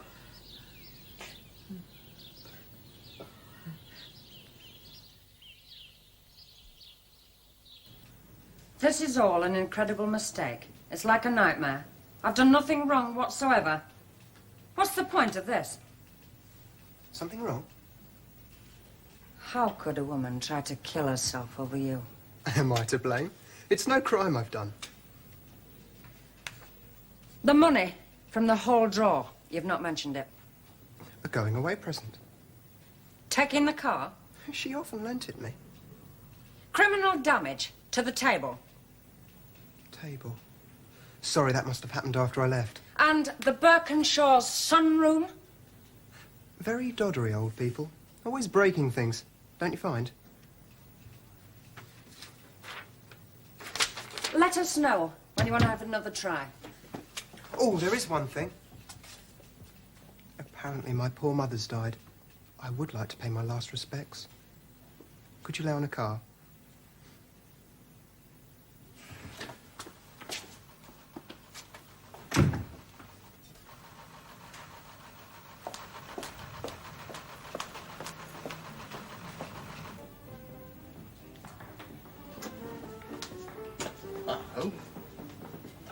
have you been the last few days? Oh, busy. I was just passing and I wondered about lunch. Oh, salt beef and tinned tomato soup. I wouldn't have thought you could take that again. Right.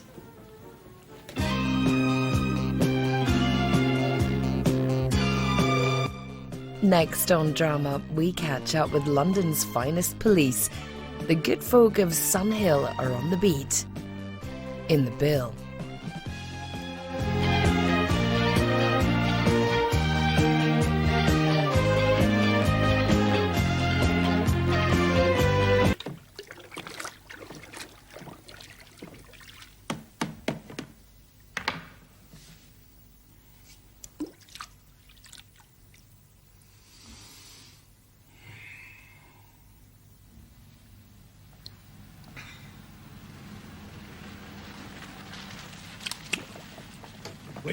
Weevil, waken up, lad.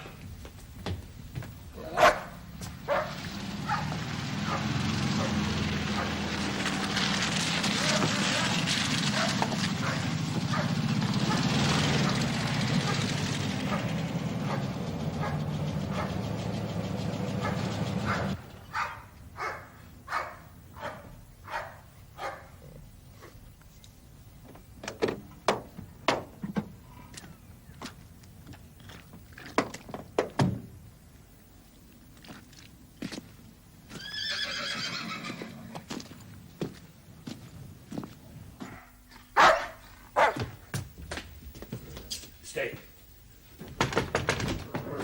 Hello? What's your name, Blondie? I am sorry. I say, what's your name? Arkusun, Lord. May I speak to you? What about? Sorry? What's your business? No business. A holiday. Nobody comes up here for a holiday. Who sent you? I go away again. Thank you. Goodbye. No, wait.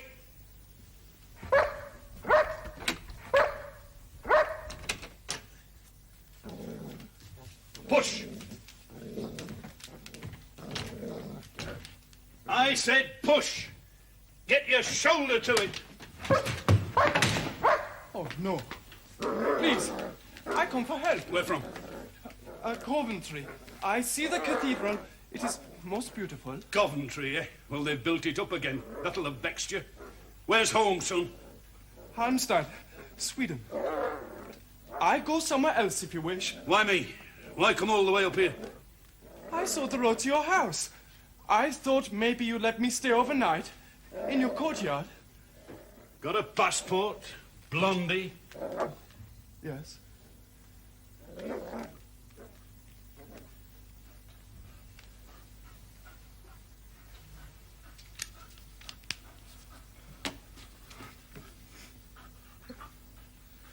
Well, I'm not taken by the looks of you, son. On your horse.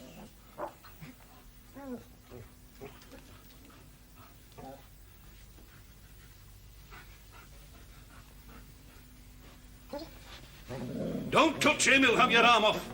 Ausgang. You are German? No, but you are. Splendid. How do you know what Ausgang means? It's in all the airports. It means exit. So, I exit. Goodbye.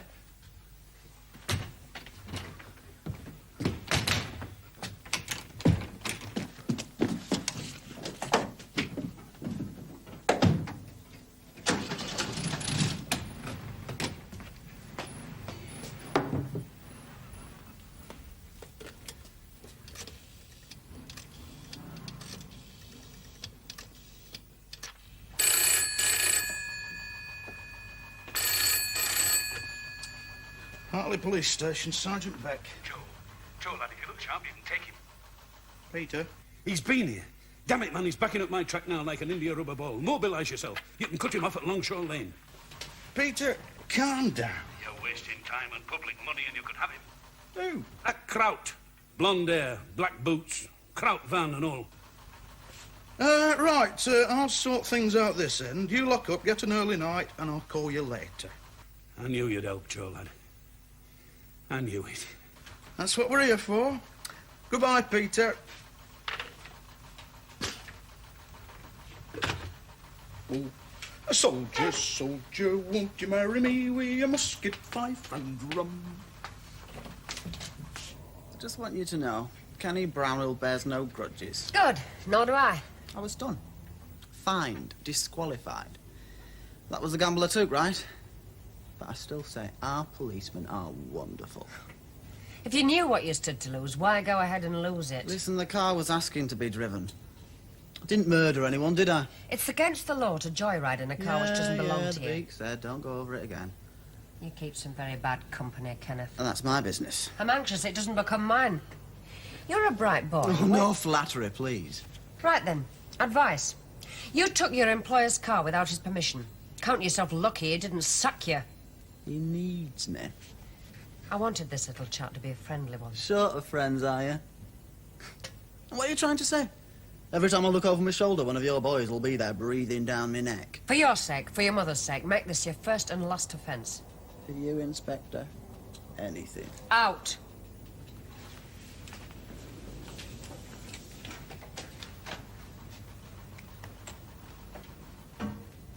He's been at it again. Oh, who's he and what's it? Women in command, forget it. He mistook the lease on bridal shop in Shawcross Street. He's burning rubbish in the backyard. Timber, dresses, cans of paint. And I take it you live near, do you? I'm back onto premises. Oh, don't worry about it, Mrs. Entwistle. I'll see to it. I want the fear of God put into him. Well, I can only promise the fear of Sergeant Beck, but thanks for telling us about it. His name's Probert. A very pretty fella. There's vans all hours revving. They shout. Money changes hands. Hardly a crime, love. They don't trust each other. And Miss brings us stuff and then Miss took the lease. They haggle. Haggle. You won't tell him it were me as reported him, will you? Leave it to me, love. I'll sort it. Straight question, man. Is it me that's going daft, or is it them? Well, now you mention it, Joe, you're not looking well. I've had a German in Longshore Lane, smells from a bridal shop and Che Guevara. They sound right up your street, Joe. Right? Well, I've got a job that's right up your street.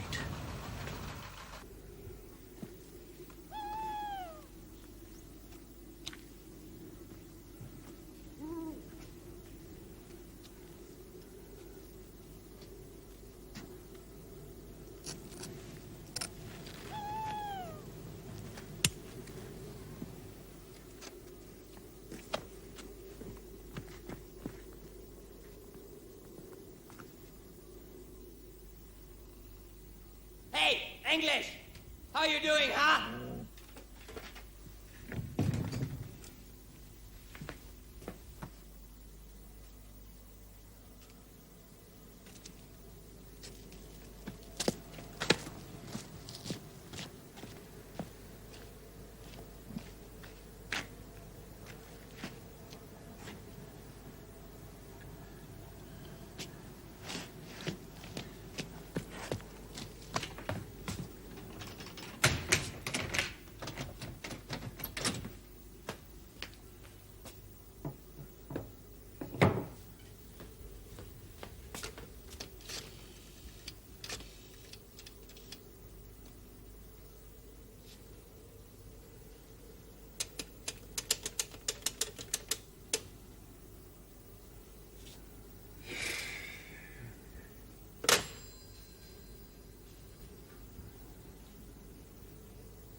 We've had a complaint about smells, Mr. Probert. It's a chemist he needs then, pal, not me. Burning rubbish, the party said. They were out the back, you mean? Curtains have been twitching ever since I got here. Like as not, she's a bit frightened. New faces, change of business. What are you selling? Gear.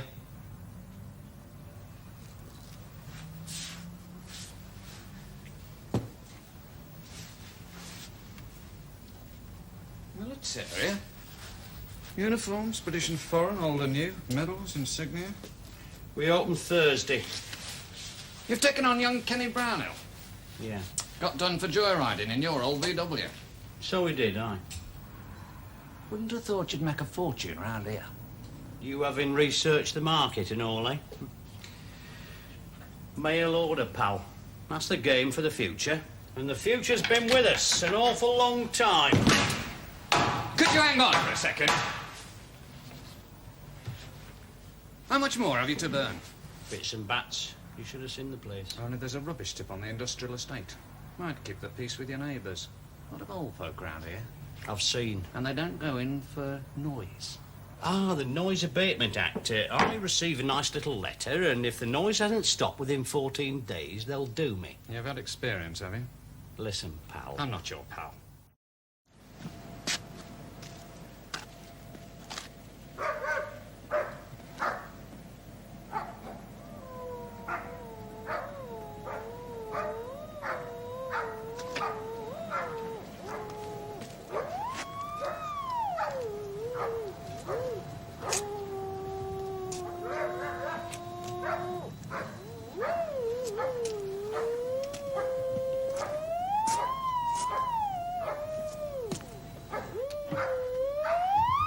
Morning.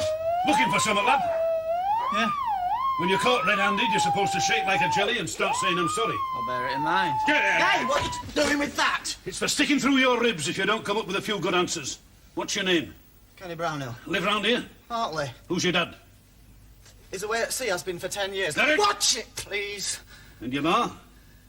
Works at Russell Arms. Dorothy. You're Dorothy's lad? Aye. Aye, there is a likeness. So what's to be found under all this lot, then? Gold? Swords. Helmet, his armour, anything from Civil War. Oh, aye. You reckon they just marched in here and buried it all, do you? You'd be surprised at the stuff they dumped on farms like this. You're sitting on a fortune, Dad. This box of tricks says so. Well, you're not digging it up. What's it to you, any road? It's kind of an hobby, War. And you get up at 6 in the morning to follow it? Yeah. Don't reckon that's a bit early. You're up, why shouldn't I be? Aye. Well, I'll be talking to your ma about you. Now, hop it.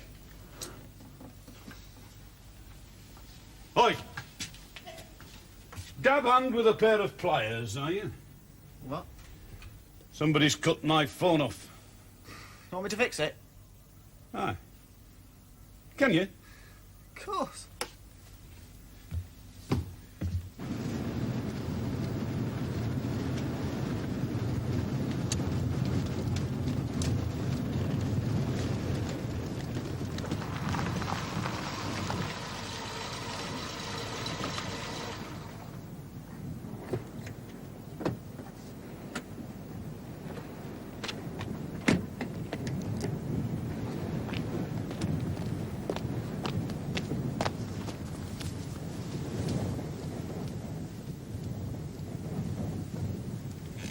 Morning. Morning. Need any help? When I get home, I bury this thing. First the exhaust, and now the tires. So, do I make some coffee? You will join me? No, thanks. Rolf Arkoson. Inspector Longton. You just, passing through? Well, first I find a garage for my exhaust, and then I visit the, Trough of Boylands. It's very beautiful, I hear. On a clear day. Then the Lake District. It's also beautiful. Then Scotland. It's too beautiful for words. Some of it. In Sweden, we have snow. We have pine trees. You drive along the road, more snow, more pine trees. It's no wonder we kill ourselves. Not seen this place after 3 days of solid rain. 2 sleeping bags. Traveling with a friend. I'm just prepared for visitors. Like you. No, please don't get up, Mr. Braithwaite. Got it?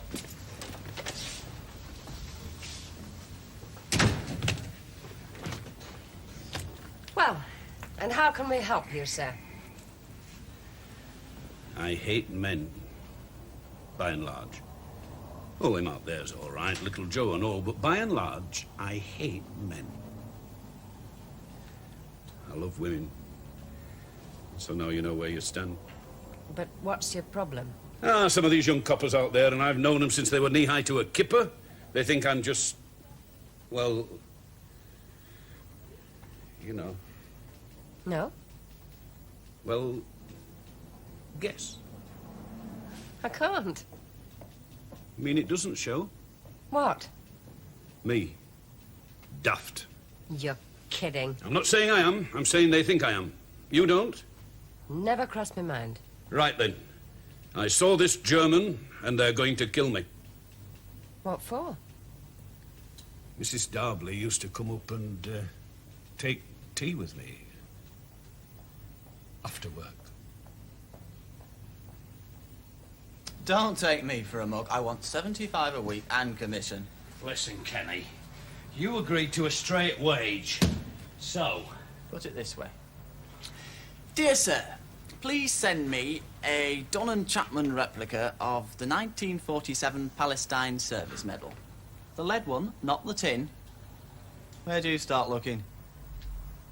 On your bike. You on commission? Of course. So I want some too. You've got some neck, son. You get some of the tech and you know nothing. Who said life was fair? That's the deal. Take it or leave it. Dear sir, please send me... All right. All right. So, what's the turnover? How do we know that till we start turning it over? What's your commission? 5%. Well, make it 10 in case your memory's not so good. I'll take 2. So I reckon you need me. This lady copper was really surprised you didn't fine me for taking that car for a ride. I was too. Reason? I'm all you've got by way of an expert. 1 month's trial. Start unpacking.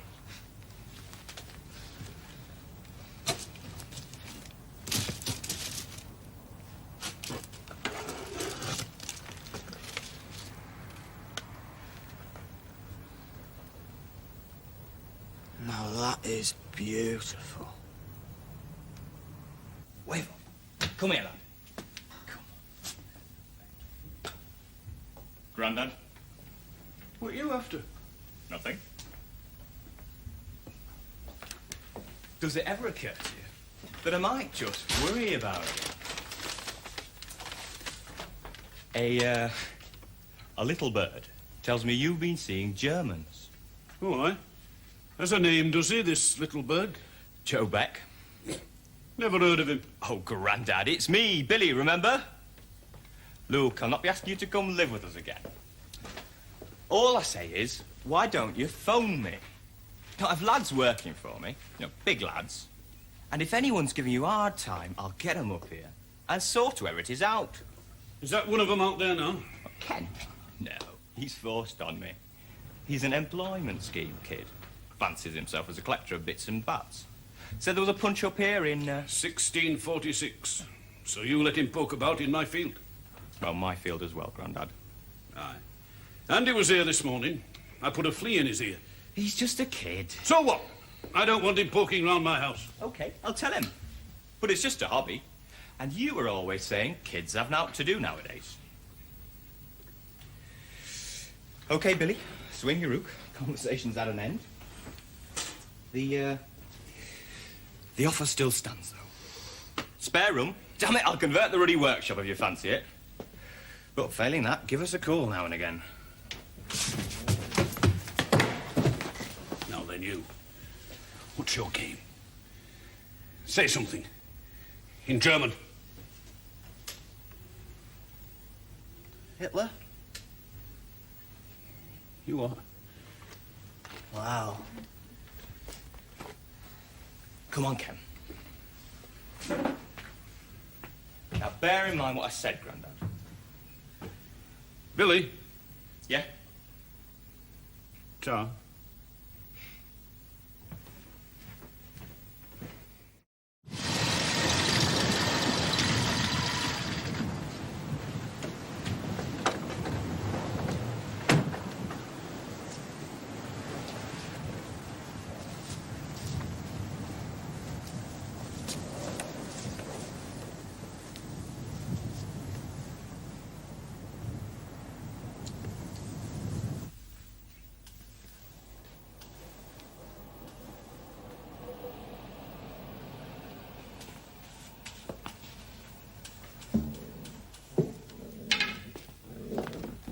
Steady.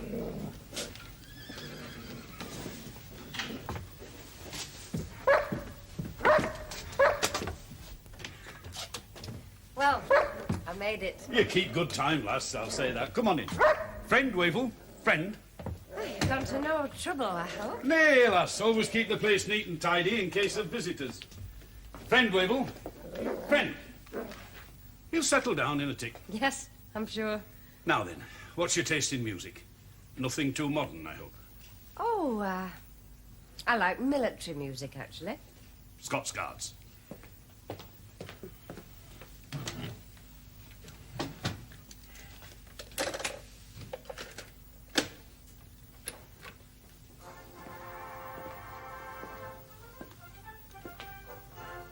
Hey, you're a bonny-looking lass. Now, you ought to say, and you must have been a grand-looking fella about 2,000 years ago. I don't think time's got much to do with anything, Major Braithwaite. Oh, been looking me up then? I know a major when I see one. Royal Artillery. Dad with a green jacket. Oh, aye? Cook. Oh, I did a spell myself. Army's daft. Not for women or men. Joe Beck told us he got an MC. That's quite something. You don't have to, you know. What? Try and make me feel important. I thought lugging 3 fellas out of a tank was quite important. Like I said, you've been looking me up. Especially to the 3 fellas. I hate men, and I hated the army. I should have stuck to farming. I had my chance, and my brothers were making a right mess of it. Now they're gone, so what's it matter? Happened they thought the army was even dafter. Then why all this? It's what I am. Well, what I tried to be. My accent was never right, of course, but the army was very short on majors during war. You own all the land round here, then? Gave it all to my son, 200 acres. All of it? All done neat and proper, signed over to a business with some Poncy name. Oh, I beg your pardon. What Poncy name? Raven Wing Estates. I'm a sleeping partner. Well, an insomniac partner, really. The house is still mine, though, till I go on ahead. Oh, toilet's up there, by the way, and it's pine fresh. What does your son do? Not a lot. He doesn't farm. Who's to say? Though I suppose the Almighty has a farm up there somewhere. Sorry. Snuffed it. Typical disregard for the future. Upped and died on me last year. Oh, forgive me. I didn't like him. Major Braithwaite, I thought... Honest, isn't it? He didn't like me. He was honest, too. I do like women, though. I can tell. Business first, then pleasure. I did a crime prevention course. Would you like me to check your house over? Fort Knox, this place, lass. Handmade windows, hidden locks, and him, for what he's worth. I'd still like to check, though. For myself, if not for you. All right, come on, then. You know, one of your lot came up here one time. I didn't like him. He said, you need this, you need that. Every time he opened his trap, it spelt money. So I said, right, lad, I'll get outside and try breaking in. And he were out there half an hour, dodging up and down, hanging off drain pipes. Then he thought he had me. He came to this... No, you stay there. He came to this door as I'd left unbolted. Now, we'll leave this as it is, because otherwise it'd be a waste. Now then. He copped for that lot and all. What's in it? Black pepper. He was sneezing for a week. What with that and me horse doing his nut and Wavell yelling his off. Tea, Major. Right.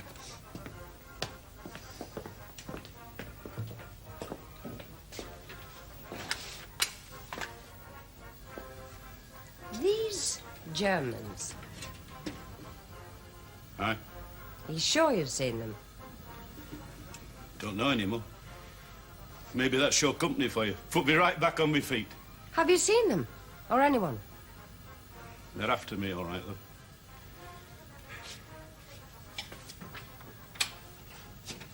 Now then. Oh.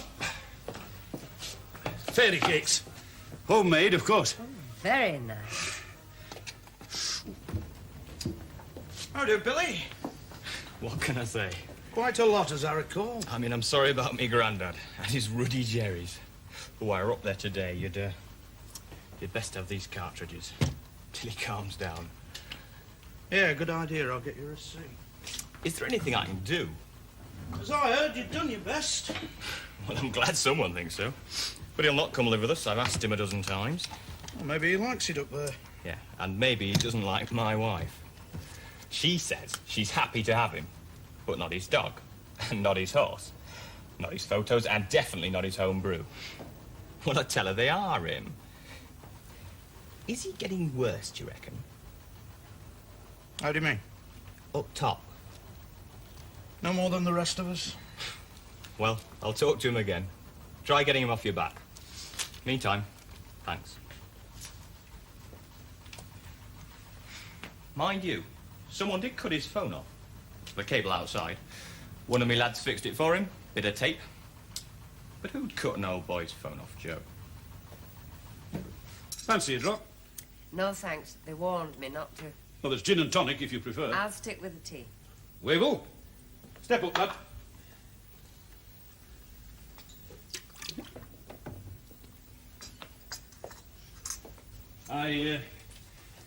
I did hear him, you know. Yon crowd.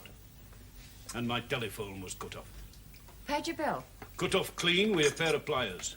Young friend of my grandson's fixed it for me. No, that's not so good. Do you have any enemies hereabouts, Major Braithwaite? Not as I know of. Not in Hartley. But in Germany or South America. Who knows? But why should Germans want to... Kill me? Oh, yes. They never told you then, little Joe and parish priest? No. No, because they don't believe it. What? And if they don't, why should you? Try me. Well, to put it simple, and it was simple. It was straight and simple. I was a spy.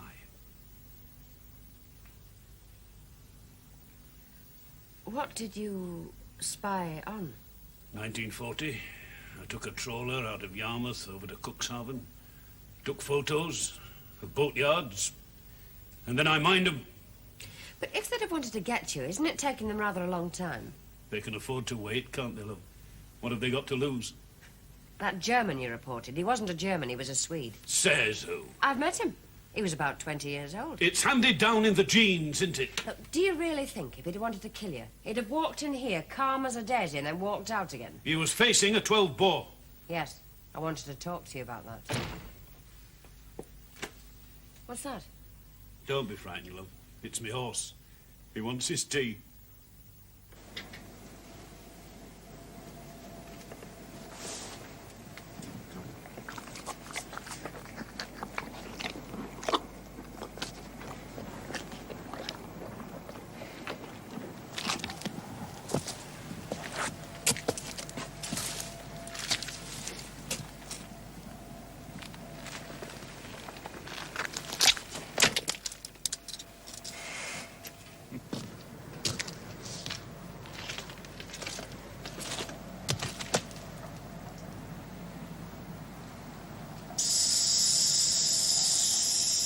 I was protecting myself. But suppose you'd blown his head off. Be no loss, would it? What's up with the dog? Must be the beer. More tea. Hey, English! What in God's name? Keep down. Keep down. Your time runs out, yeah? Maybe tomorrow. Maybe next week. Maybe next year. Who knows? I know. You heard him. I saw him.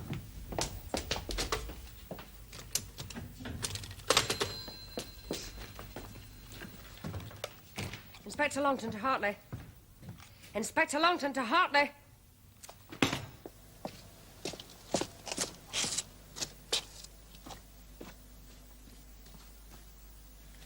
You rotten bunch of yellow bellies! Come on then, if you're so brave! Have a crack at me! Come on! Get in! Look at your tyres! See how they plan? You'll have legged it to London by now. If only I had legs instead of these angle-poised feet. Where's the dog? Drunk, I reckon.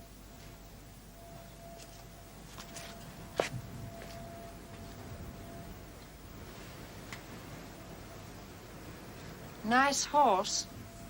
What are we talking about animals for? There's a damn German pounding all over Longshore. Let's have another cup of tea. Tea? We're awash with it. I've got an idea about your German, Major Braithwaite.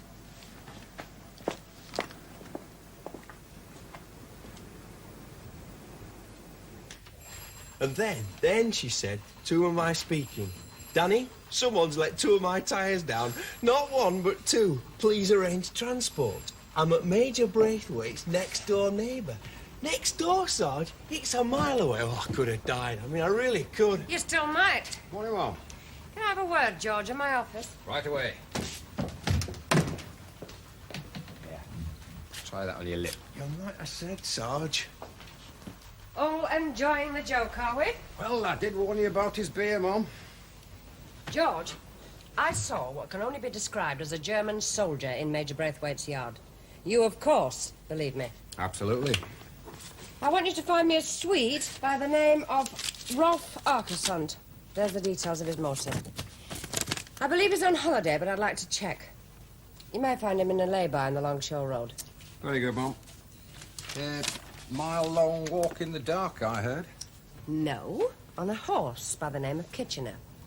Major Braithwaite walked ahead with an old railway lamp. Terribly romantic and chivalrous. Just like you, George. Thanks. Come in. Don't be shy. Peace offering, Mom. Oh, very kind. Oh, sorry. No need. It is funny. It wasn't then, but it is now. Well, go on, laugh. I like a good laugh. I like a fellow with a sense of humour. You'll be working late tonight. Very late.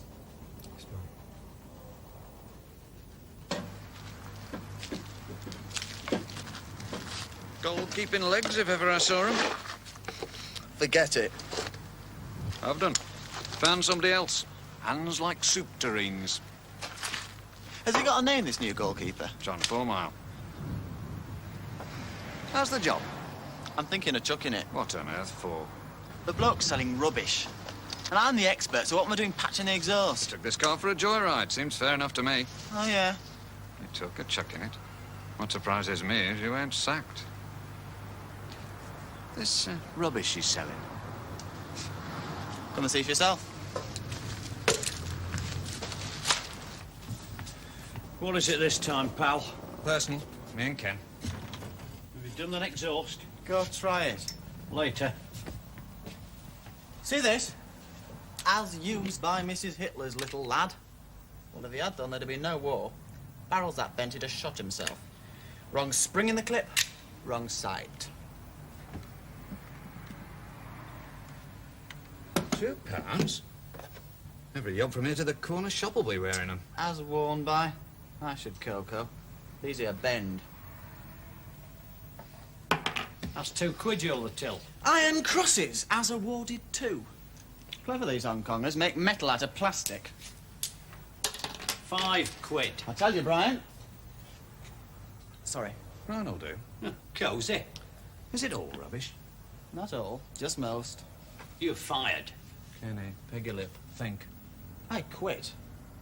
You owe me 25 quid.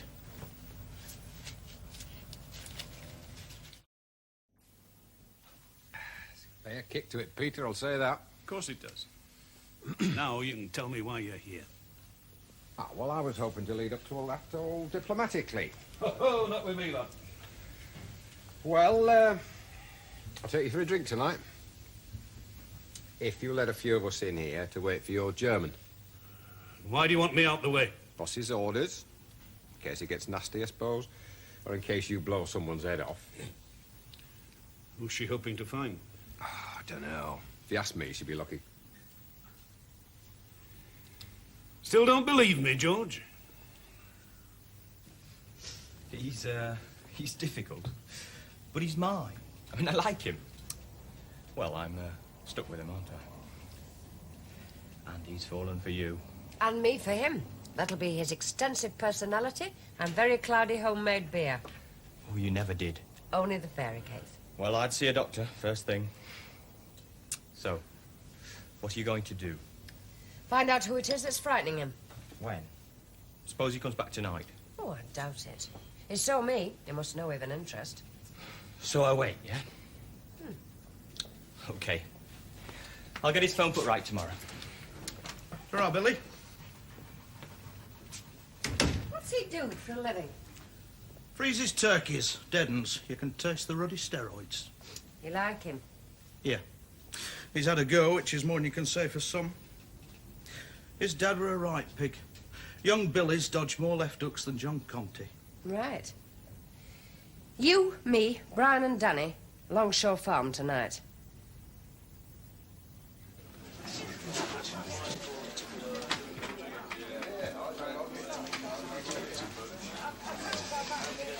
Where's my change? Best count it. You wouldn't dare. Clip round the lug-out.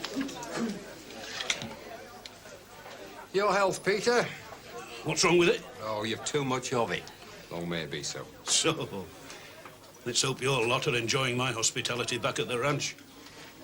I'm still not sure, though, why you wanted me out of the way. Don't ask me. I'm only the social secretary. Mind you, I get all the nice jobs. Entertaining. What about yon so-called Swede? Disappeared to thin air. I checked the lay-by he'd parked in. No sign. Say, you're a proper dewdrop, George. How's that, then? Because he's over there now. What's your game, Blondie?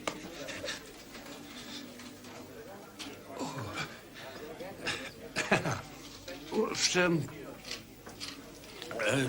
what's your game? 301. Fancy your chances? Play for money. Couple of quid. All right, then, go on. Me and him, you and,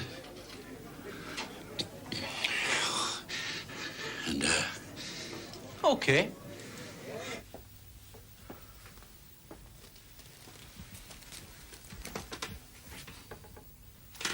You sure our friend will turn up, man? 99%. Good lad, Wavell, good lad. Knows you, does he? Yeah. Pass your brew, man.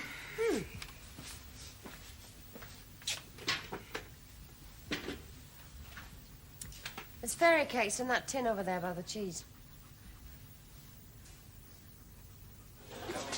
Up.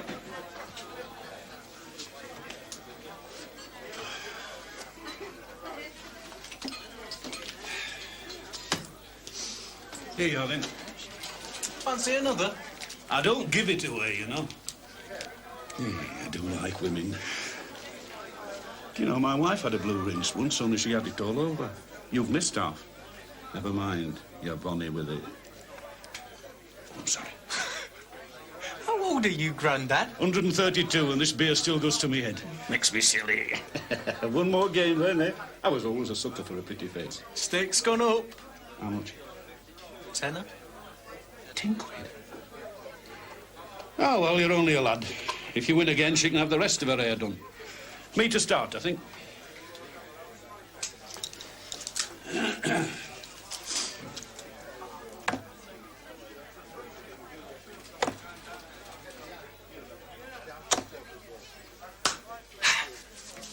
Look's changing.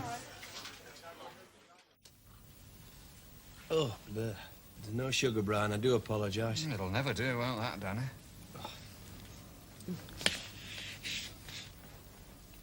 What's the strength of all this, then? Oh, I never ask. I never want to know. Some ruddy bee in her bonnet. Jerry's in Hartley. She's been taken for a ride. That's the strength of it. Some old boy that's sob-restoring her name for being a bit of an hero. She's right in there. Yeah, she's nobody's mug, though. Who said you was? We all make mistakes. Especially you, if you call this tea. I make a few myself. Sometimes. Come on.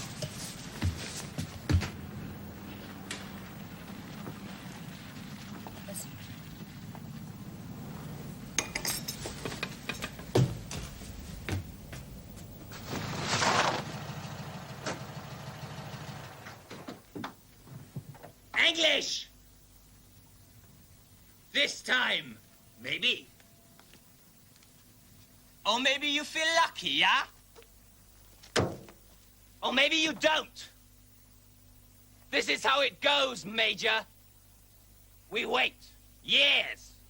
Then one day, we show up. We say, your turn. All right. Who knows? This time? Next time? Who knows? I do, Sunshine. Danny? Back. Keep your distance, Brian. No heroics. See that? I've got another one just like it on the end of my other arm. Toss that in the car, son, or I'll take your head off. You prefer being headless?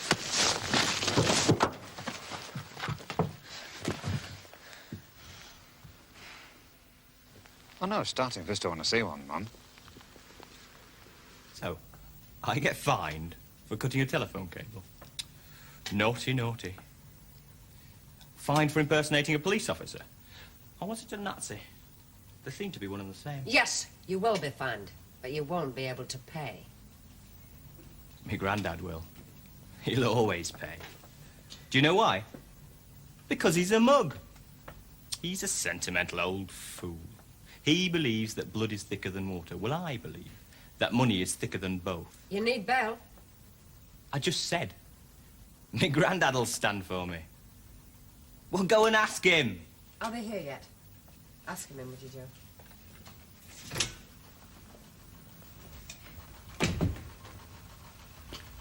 It's not good news, Peter. I know. George has told me. Come on in.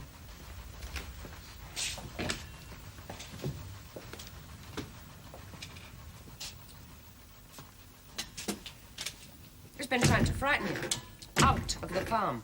He didn't bank on your guts. Why would he do a thing like that? He's sitting on a huge capital asset, and he owes everyone from the milkman to the vatman. True. Why'd you never say? Would you have moved out, Grandad? Maybe not. How much is owing? 18 grand. And where did all this rubbish come from? Oh, half of it's yours, half mine. He means that a shop in Shawcross Street plans to sell the stuff. The lease belongs to Ravenwing Estates. I've got up a nose, Grandad. All I've been trying to do is earn a crust. These people he owes, are they pushing? Kind of. I mean, they are, Grandad, honest. I'll pay. Where are you going to find 18 grand, Peter? What do you think I've done with my money? Spent it all on clothes? If you take my advice, Major Braithwaite, you let him rot. Let him take his consequences on his own. Got a granddad, have you? Yes? Would he let you rot? Would he? On your feet, Billy.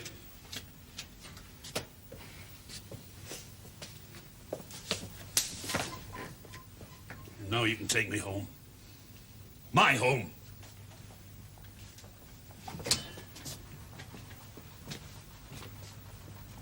So how do you know it was me? The dog. He barked at the Swede, he barked at me, but not at the German. No sense of right or wrong. Dogs.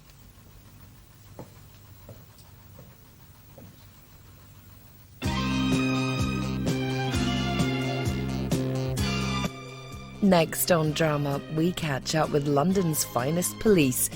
The good folk of Sun Hill are on the beat. In the bill.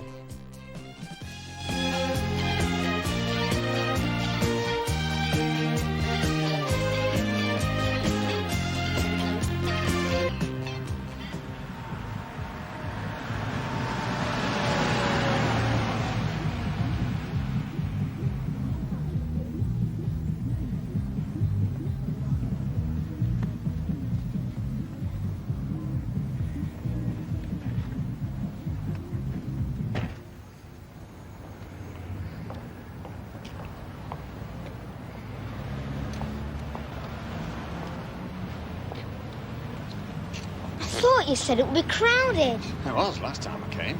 How many years ago was that? Come on, you're going to love it. Yes, well, of course, if you've got a petition, Mr. Naylor, of course that helps. It all depends how many names you've got on it. 15, that's enough, isn't it? And I could have had more. Only half of them were out when I went round. It's unbearable, it really is. How many flats are there? I see, well, that's not even half. I mean, if the disturbance was that bad, I would have thought you could have done a bit better than that. Yes, yes, I know you said that. Yes, of course, Mr. Naylor. Yes, I'll see what I can do. Bye. Was he going on about the disco again? So you've had him too? Went round just a few days ago. Did you hear the noise? I hardly noticed it, not over him talking. Mind you, you'd need Concord taking off in the next street to drown that. Let's get this finished. If I'm not off in 5 minutes, there'll be hell to pay. What's that look for? Nothing. Come on, out with it. I was just thinking, that's how married folk talk. Husbands, usually, in my experience, always rushing off home in case the dinner gets cold. It's called consideration, Joe. £2? Whatever happened to the 1 and 9s? Children are half price. I used to come here Saturday mornings. 6pence. In a minute, Gary. I thought I'd come to you last night, bring back a few memories. I hope you enjoy it, sir. So, why are you closing? Redevelopment, is it? Don't ask me, no one tells me anything. Shame. Dad! I said in a minute. You understand what that means? In a minute. Everyone's sitting in front of their boxes playing Space Invaders. Watching Gone with the Wind on a 20-inch screen. Terrible. I've been here 14 years, you know. I've seen every picture. Well, almost. Dad, where's the lamp? Some of them twice. I saw Gone with the Wind 4 times when they re-released it. I get them free, of course. Yeah, of course. It's over there. Can't you read? What do you go to school for if they don't teach you to read?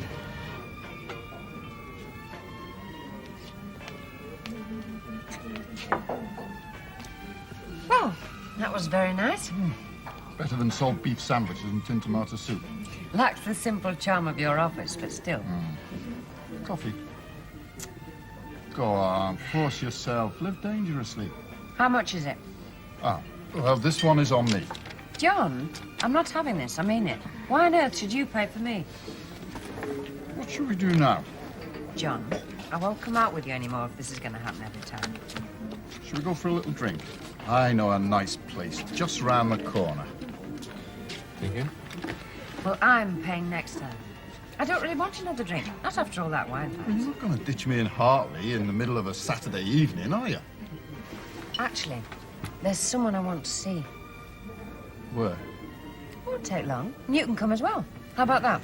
Great. My idea of a good night out. Trailing round after a copper while she nicks some poor unfortunate... There'll be none of that, I promise. And this time, I'll buy you a drink, okay? Oh, well, that's more like it. Come on, let's get going.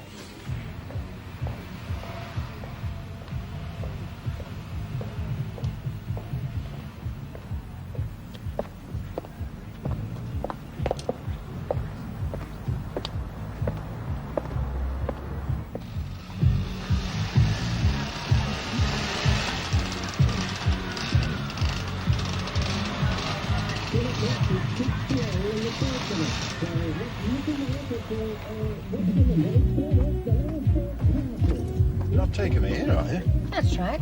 Remind you of your lost Jew.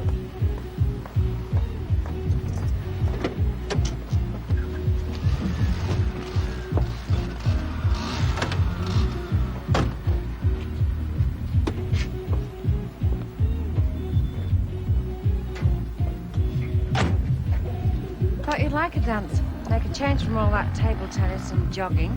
Don't worry, I can dance even on a full stomach. Dance you into the ground any day.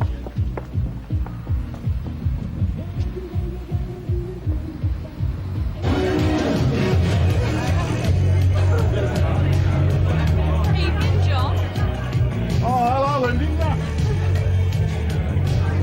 Been here before, have you? Oh, yeah. In the course of duty, like. Oh, yeah.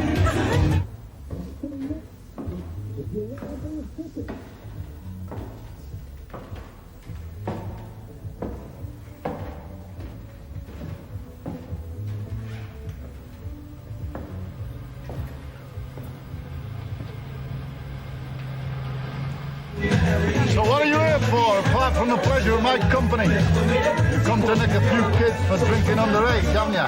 I've actually come to talk to the manager. Ah. Hey, I fancy that dance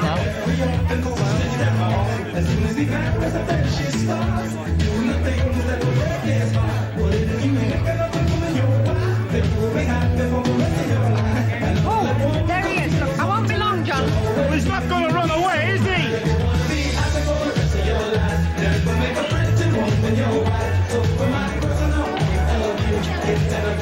Hello, Lindy. centre abandoned us, have you? Why, aren't you? Ah, well, I got stood up, didn't I? Fancy a dance? Suppose so. Don't get excited about it, but even crack a smile. Who's complaining now, then? I'm afraid I can't tell you that. Oh, look, I'm not going to send the heavy mob in, you know. I'm not going to break their windows or anything. I just thought that if I knew, we might be able to sort this thing out in a civilised manner. I'll do any sorting out that's needed, Mr. Page. Sure you will. I'm not trying to do your job for you, Inspector.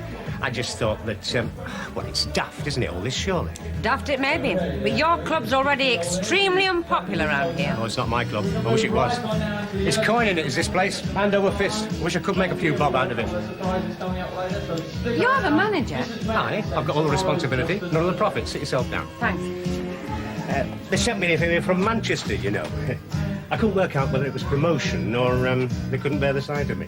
Anyway, it's work, isn't it? That's the main thing. Mr. Page? Yeah, I'm sorry. Just makes a change talking to someone over the age of 12. What are you going to do? About the noise, I mean. Well, you tell me. I'm open to all suggestions. Look, I've turned it right down. Well, it's not too bad, is it? Now, admit it, it's not, is it?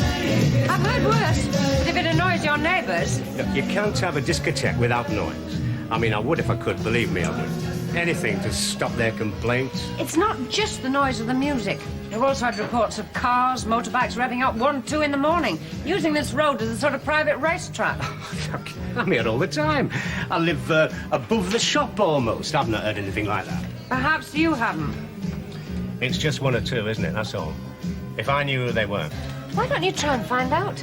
Shouldn't be that difficult. Then perhaps you could stop them. Just 1 or 2 who are complaining. That's what I mean. From the flats. I'm right, ain't I? Miserable lot. Hiding behind their little front doors, staring through their net curtains, hating them because they're young and enjoying themselves. 2 crimes I can't forgive them for. Oh, I think you're being a bit harsh. Oh, I'm not, you know. I was mug enough to move in there. They treat me like a leper or something. I couldn't have them for that. For persistently unneighbourly behaviour. Haven't you got some sort of bylaw I could get them under?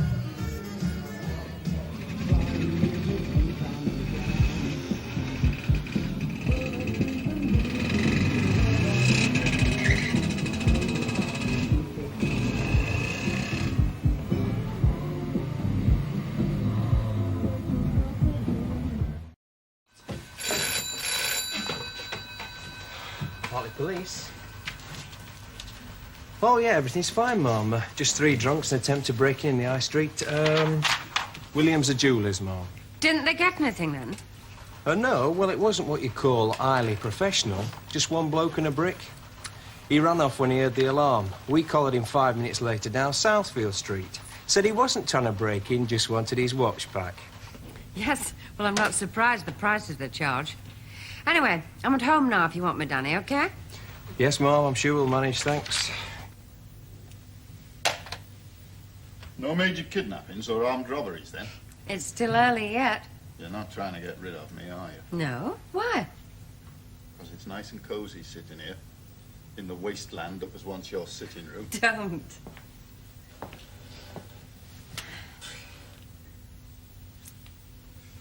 Those kids, they've got a right to enjoy themselves, haven't they? Yeah. What's the matter? Well, it's me night off. I don't want to get into a long discussion about the problems of youth today. Monday morning, fine. OK. Well, what do you want me to say? If they've been creating a disturbance, there's nothing else you can do, is there? You mean there's only one thing I can do. Stop them. Yeah. If you ask me, it was daft opening a disco in that road in the first place.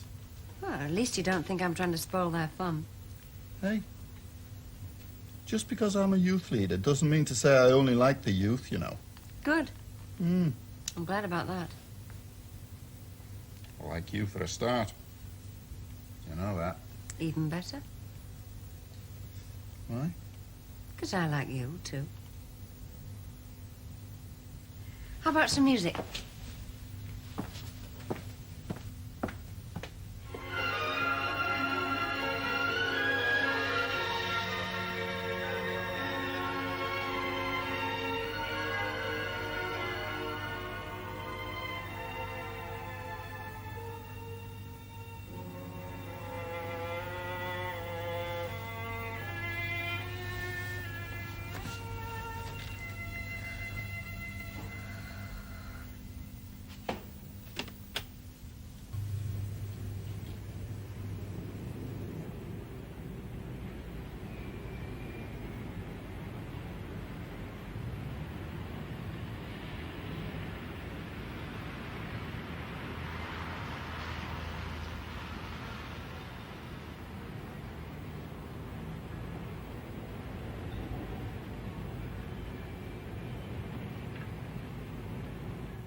Mr. Beck!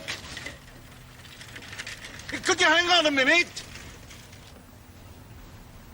You're just the man I wanted to see. Hello, Mr. Naylor. Look, I'm sorry I can't... Look, it won't take a minute. No, It's really, not- I'm in a terrible rush. Can you talk to somebody at the desk? I've got some new evidence.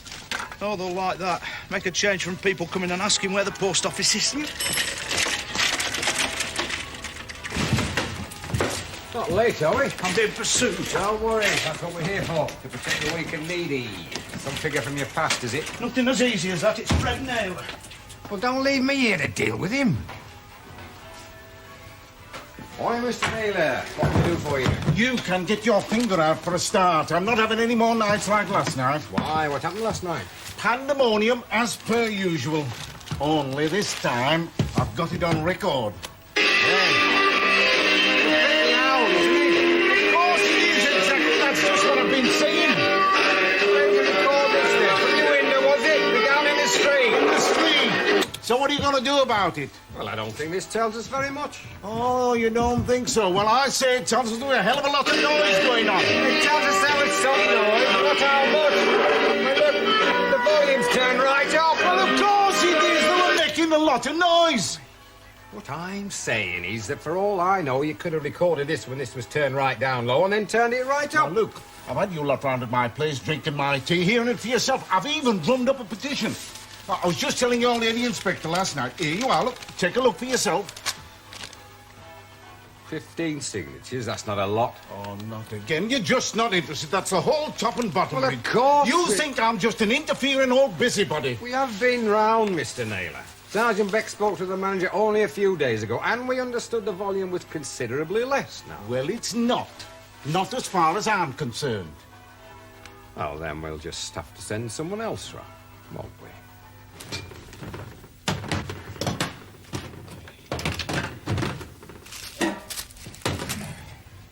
What's this? It says on the packet. Yeah, but where's the rest of it? What do you mean, rest of it? Well, you won't do more than half a wall with that, will you? Oh, no. Are you sure? Yeah, sure.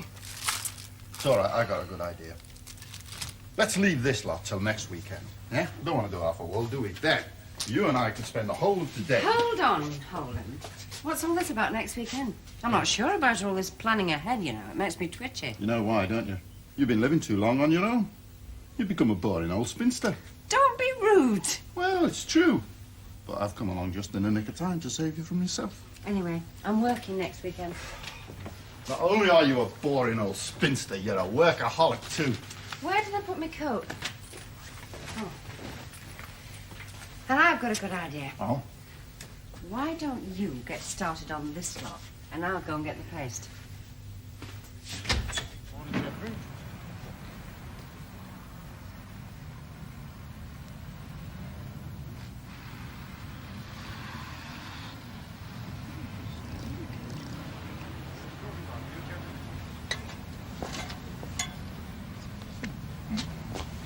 Come on, then. What is it? I don't know what he's talking about, do you, Geoffrey? I'm talking to you. That's fair enough, isn't it? As you were evidently talking about me. Don't know what he means, do you?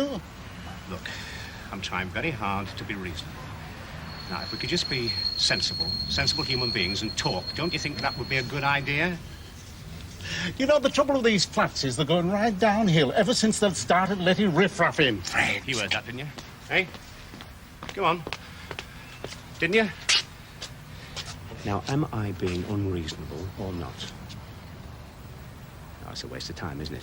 I'm just wasting my breath. You don't want to know, won't even listen. That's because we're deafened by all the noise you make in there. I'm just doing my job, believe me. I That's can't. just what the Nazis said. I'm just doing my job. I see. But we beat them, and we'll beat you. Don't you worry. So you want war, do you? Right. Right. I'm not surprised the place is closed down. Should have been closed down years ago. You didn't bring back fond childhood memories, then? Well, I don't reckon they'd changed the seats since I was a kid, if that's what you mean. And I doubt if the place has been cleaned more than twice since then. See you, Sarge. Morning, Bran. Well, Surviving without me. It's touch and go, Mum. I was just passing, so I thought I'd check up. Well, there is one thing, if you're feeling strong. Mm. Mr. Naylor came in. And? Said he'd spoken to you last night. That's right. He brought this in. And the so-called recording of the noise. Could have been recorded straight off the radio, as far as I could tell. Get it sorted out, George, will you? Knock on a few doors. Not the people on this list. See how bad the others reckon it is. Right on. Oh, and if you see Mr. Naylor again, tell him I popped round last night. To the discotheque? That's right. It seemed to me the manager was doing all he could to keep the noise down. Not that I'm trying to prejudice you in any way. Well, of course not, Mum. I mean, you're not really here, are you? Quite right. I'm at home with the decorating. You know, I love decorating. Oh, I'm the same. Can't think of a better way to spend a Sunday.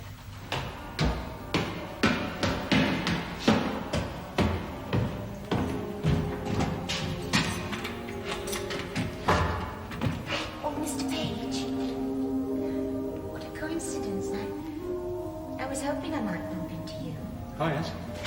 Yes. Another fuse needs replacing, does it? No, I don't only call on you when I need something.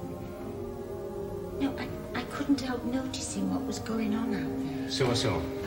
I just wanted to say, I hope you don't think I'm one of the people who's been making life difficult for you, because nothing could be further from the truth. Thank you. It's not my sort of music, of course, but, well, we've all got to live and let live, haven't we? It's very kind of you. I know what they can be like, you see. All the time I've been here, even when my husband died, no one's made the slightest effort to be friendly. Sometimes I don't talk to a soul on the old block for weeks at a time. Well, I don't think you're missing much personally. Now, if you don't mind. Oh, I was wondering, Mr. Page, but perhaps you'd like to come in for a drink. Pardon? A sherry or something. Just to show there's no hard feelings. Hard feelings? Why should there be? There's none on my part, I can assure you. Well, you know what I mean. Yeah, I'm very busy, I'm sorry. Oh, just a quick drink before lunch. Look, I'm sorry, I haven't got time, if you don't mind. I haven't got time for that sort of thing. I'm very busy. Excuse me.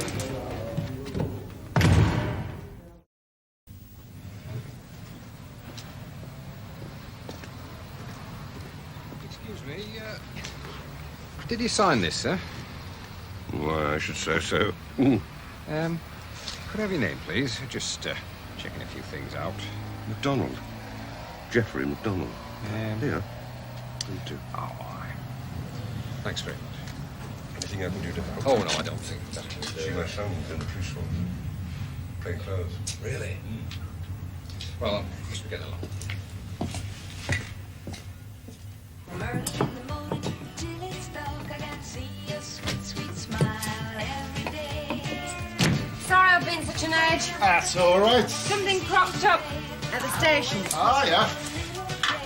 Since when do you buy wallpaper paste at a police station?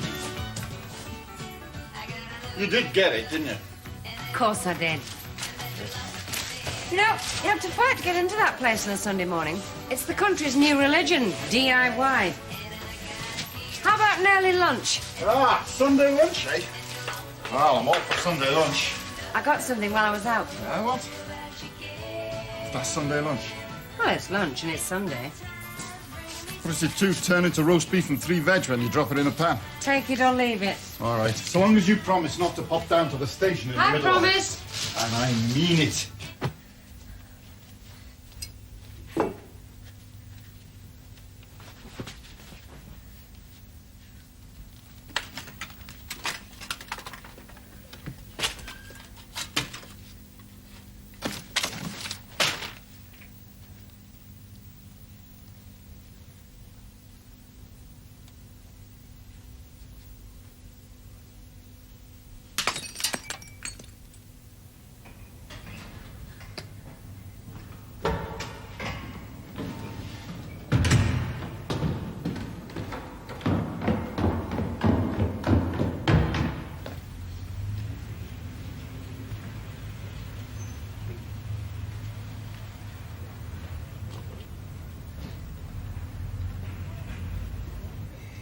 Well, thanks very much. It's been very helpful, Mrs. Jackson. Not at all. Mind you, we are heavy sleepers, my husband and I. There is that. Yeah, I've got that, right. I wouldn't want you to think I was calling anyone a liar, that's all, especially not a neighbour. No, I'm sure nobody's lying. It's just that some people are more affected by noise than others. Well, you go back to your dinner, Mrs. Jackson. I wouldn't want your sprouts going soft on my account. Oh, the state my Albert's in when he gets back from the pub, it wouldn't make any difference if they turned to soup.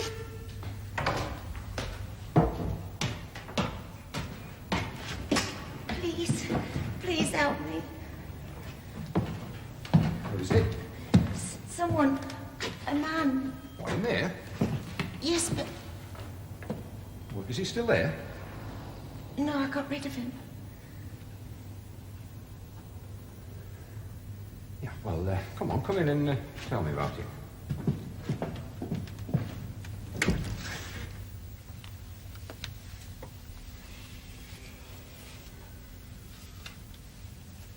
All right, you sit down, love, and I'll get you a cup of tea.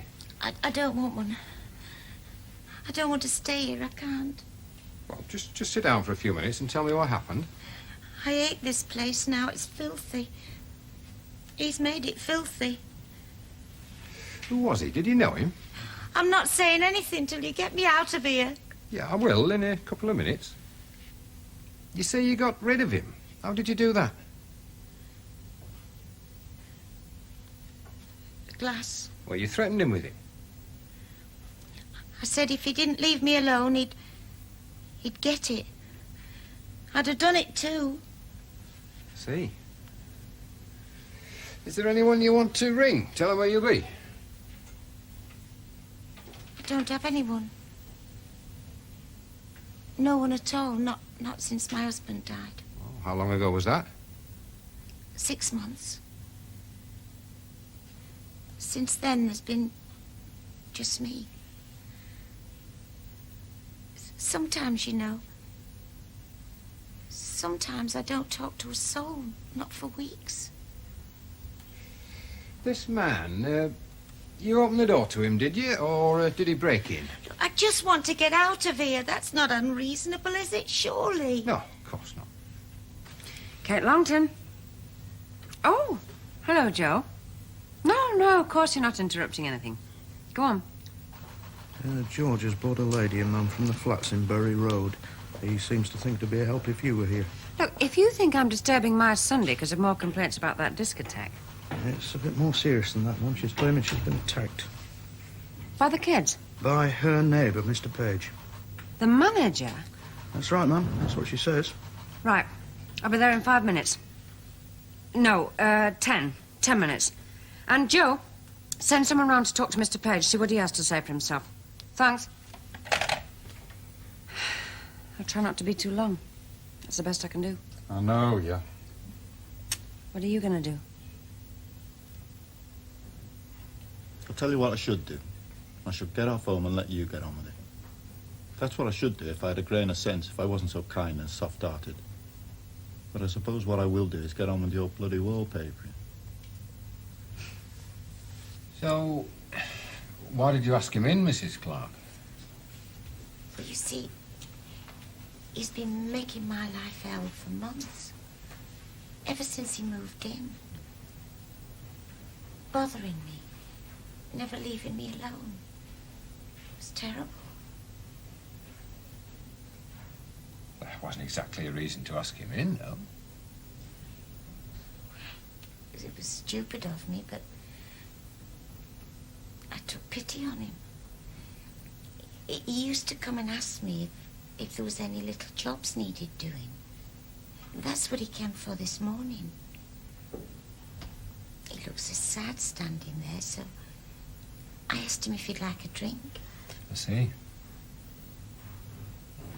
And then he seemed to take that as a sign or something, that I was encouraging him. And you weren't? Of course I wasn't. What do you think I am? Oh, I don't think anything, Mrs. Clark. I just meant it'd be perfectly understandable if you had been. Not to me, it wouldn't. It'd be inexcusable. Terrible. Two people on their own, that's all I meant. It's perfectly natural, I'd have thought. No, it isn't. Oh, you don't understand. It wouldn't be possible. It wouldn't be possible at all. Why not? Because it'd be betraying the memory of my husband, that's why. I couldn't do that. We had a perfect marriage, you see. Never a crossword, not in 16 years. We used to say it was made in heaven. Do you believe in that sort of thing? Sergeant? Excuse me.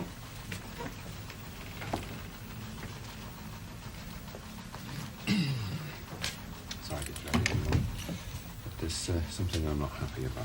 You want me to talk to her? Yes, if you wouldn't mind. I thought she was making the whole thing up at first, but I'm not sure now. There's something I can't put my finger on. Is there anything I should know, George? Anything in particular? Well, her husband died 6 months ago. Hmm. She was just saying it was the perfect marriage. Don't curl your lip when you say that. Ah, well, So you think she still might be suffering from shock? Is that it? no, just loneliness. I don't know. Or she might be telling the complete truth. Thanks, George.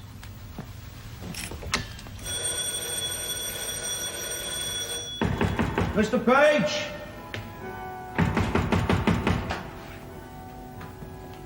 Oh, another one. Where's your friend gone? Such a nice man. I'm looking for Mr. Page. Have you seen him? Mr. Page? Oh, well, I wouldn't ask him about the discotheque if I were you. He's biased. Do you have any idea where he might be? I should try across the road, in the discotheque. If he's not there, he'd likely be round the anchor. He often goes there Sunday. Thank you. And if he's there with a short, fat, balding man, will you tell him his dinner was ready an hour ago, and it'll be cooked to a frazzle by now? Not that he'd notice.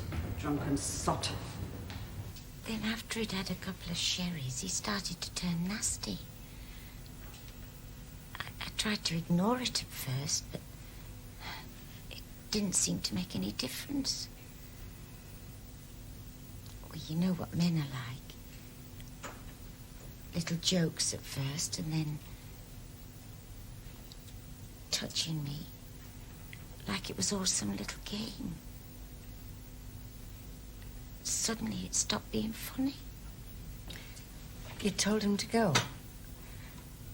He said I was teasing him. I really wanted him there.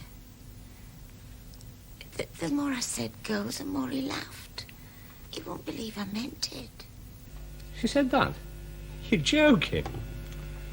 You mind telling me where you were between 11:30 and 12:30 this morning? Well, I was on the road outside replacing the light bulbs for this rotten place. Oh, and trying to reason with what I laughingly call my neighbours. Like trying to have a calm, rational chat with Adolf Hitler. You'll be able to give me the names then? What? Oh, see, witnesses? Oh, yeah, I can do that all right, then. So, what do you do after that? It's amazing, isn't it? After all I've had to put up with without some daft old biddy. What is it about me? Don't like me face? If you wouldn't mind answering. Oh, what was I doing? Yeah. Well, I came back to the flat. Was dying for a leak. Only I bumped into her on the landing. I say bumped. I think she was waiting, you know, lying in wake. You know, she does that. So. Anyway, she asked me to have a drink with her. She asked you that? Right, that's right, yeah. She asked me for a drink.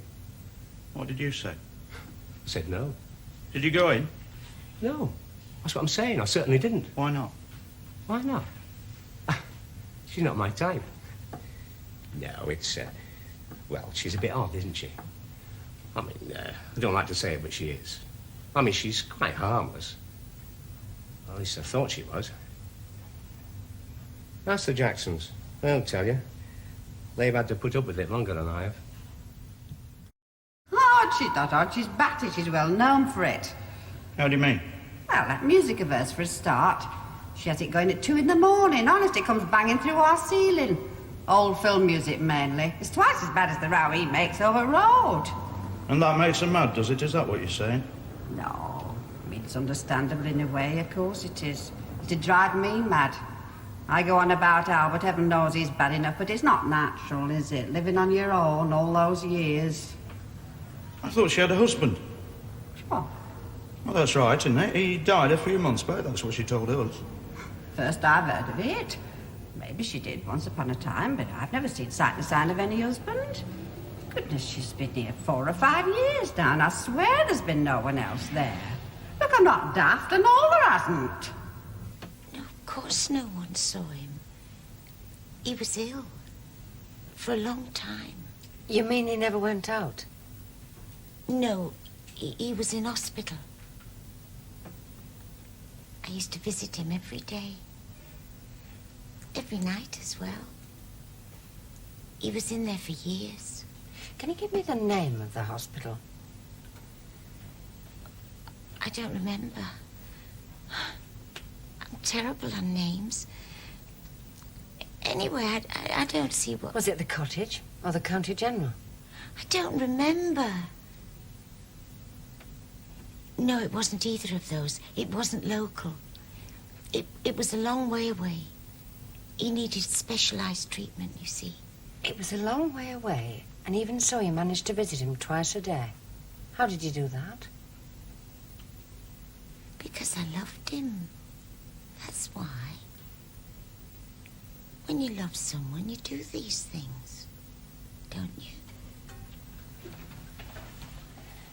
Anyway, I don't see what my husband has to do with it.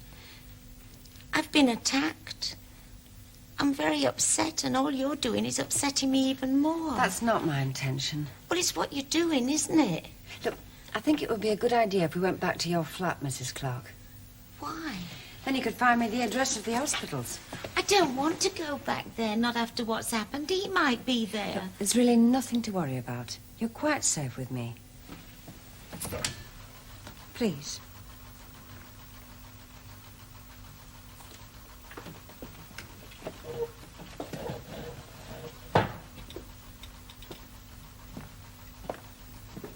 I don't know where it is. Do you have your husband's death certificate? Of course I do. Somewhere. I can't think straight. It's useless, not with you here.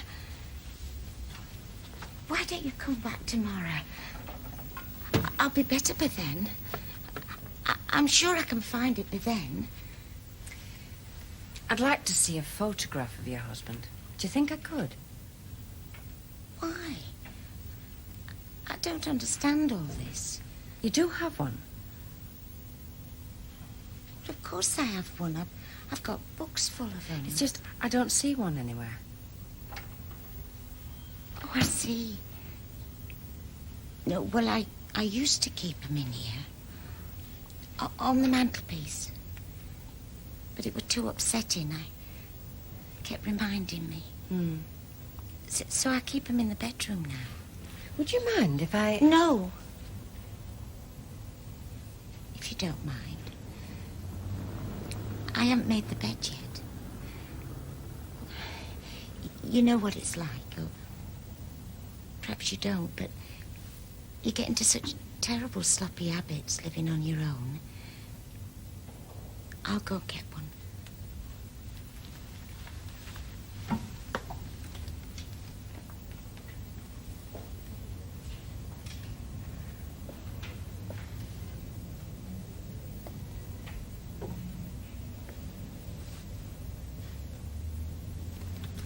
May I see it?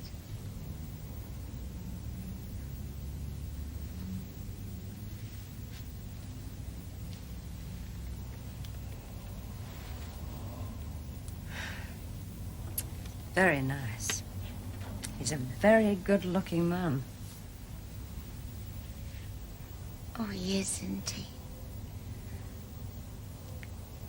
That was taken a few years ago, of course. He looked better then. The last year or two, he started to lose his looks. It was very sad. I see.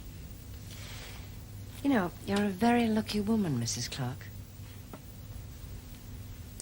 Well, at least I've had 16 years with him. That's true. You can't take that away, can they? They certainly can't. I'm glad I showed it to you. didn't want to. But I'm glad I did now. It's good to get these things off your chest. Pardon? Share them. Oh, yes. Yes, it is. You're right. I wonder, perhaps I could help you. Help me. Well, all you've had to put up with recently.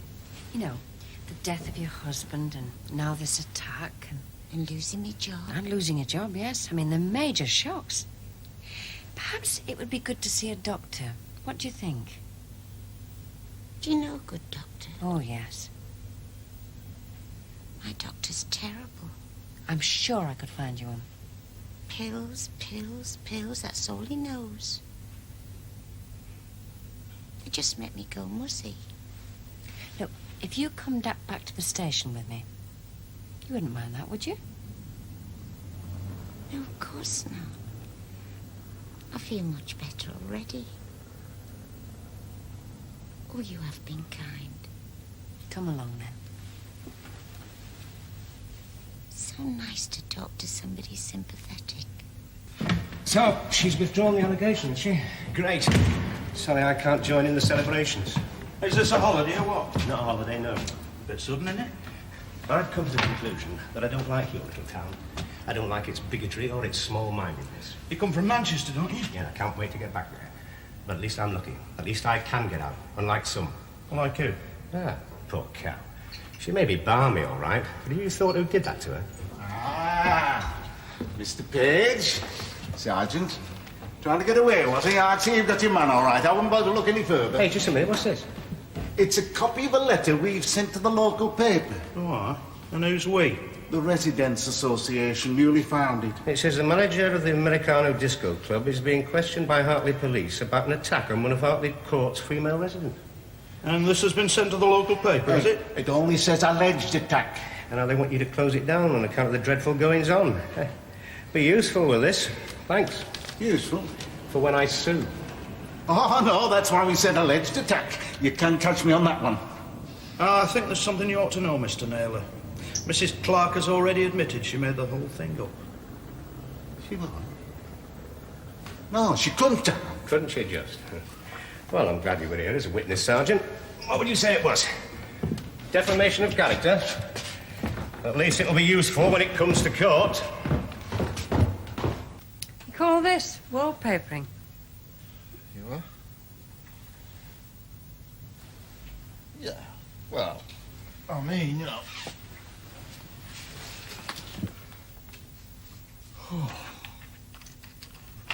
How was it? Oh, fine.